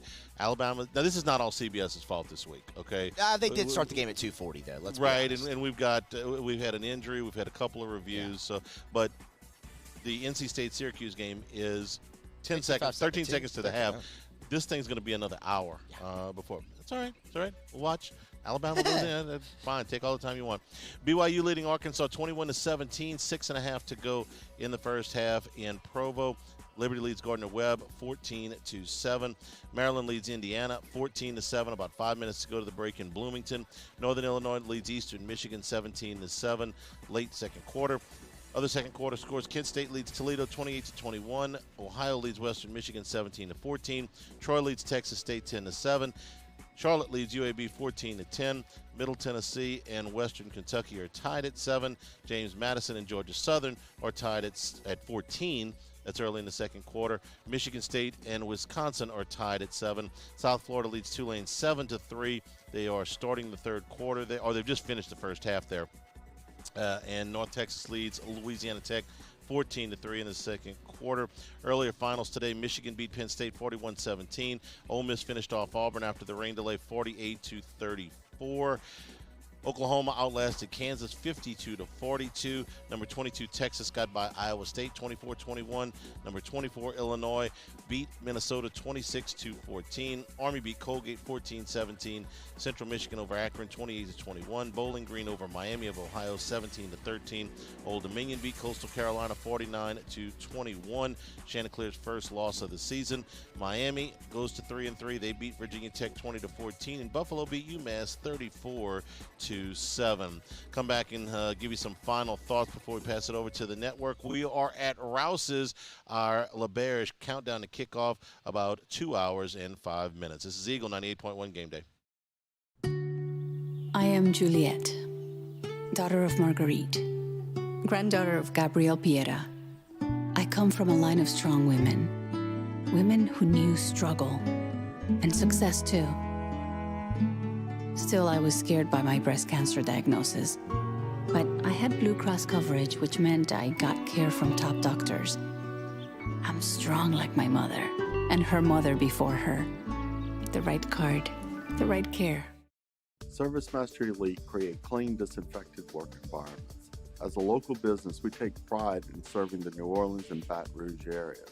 Our cleaning protocols follow CDC and OSHA standards for healthcare settings, offices, senior living, restaurants, and industrial plants. Contact ServiceMaster Elite to get your operation ready for reopening with germ disinfection cleaning. ServiceMaster Elite, the trusted choice in professional cleaning since 1996. Want more customers? Running Boards Marketing can help you get their attention.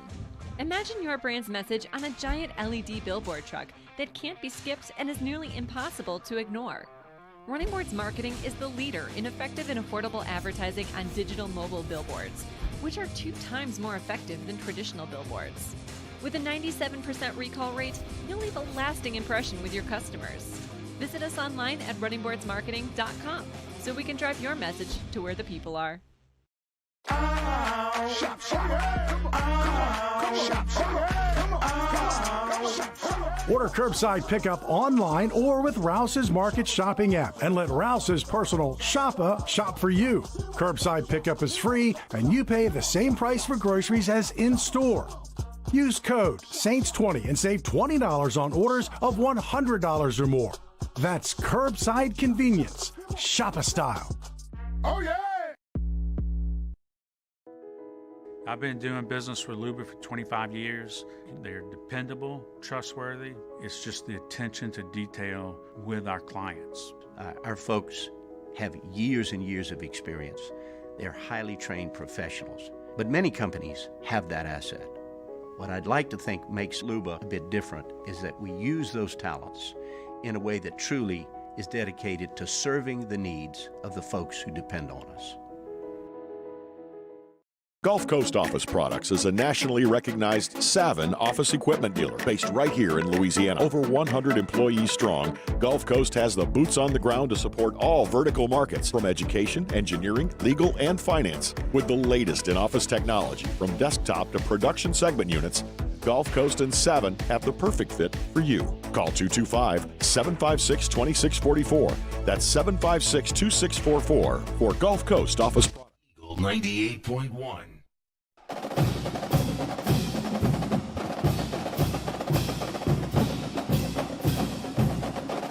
Eagle 98.1 game day, one down here at Rouse's as we're watching Alabama put together a drive inside the 10-yard line for Tennessee. 28-10, the Vols lead it. Musso, some final thoughts on LSU Florida tonight? Well, look, we led off the show talking about it being an even matchup. You ran through all the similarities there in the open, and in a matchup like that, I look at turnovers being very key. LSU's done very well protecting the football. Anthony Richardson's had his problems doing that. They need to get off to a fast start, as we've joked about plenty. But I also think LSU has a better defense than Florida does, and I think if they go out there and they can make the plays that they've made the majority of the year, they have a chance to have a lot of success here. This is one that LSU can get, and I actually think they steal this one late in Gainesville. Special teams. Yeah. It's got to be better. If they get a clean special teams game, and we went through the numbers earlier, just no long punt returns, no long kickoff returns. Either way, I don't need them to win that battle. I just need them to not lose it so doggone bad. No turnovers and no block kicks. That's all I'm saying. No busts on coverage, no turnovers, no block kicks. And I think LSU's got a great chance to win. Unfortunately, I think one of those three things is going to happen. So we'll see. Alabama has scored 28-16 with the extra point to come. We'll hand it over to the LSU Sports Radio Network. We'll be back 90 minutes after the end of LSU and Florida. Jeremy Hill joins me in studio for the postgame. From all of us here at Rouse's, I'm Charles Henniger saying thank you and good afternoon. This has been Eagle 98.1 Game Day.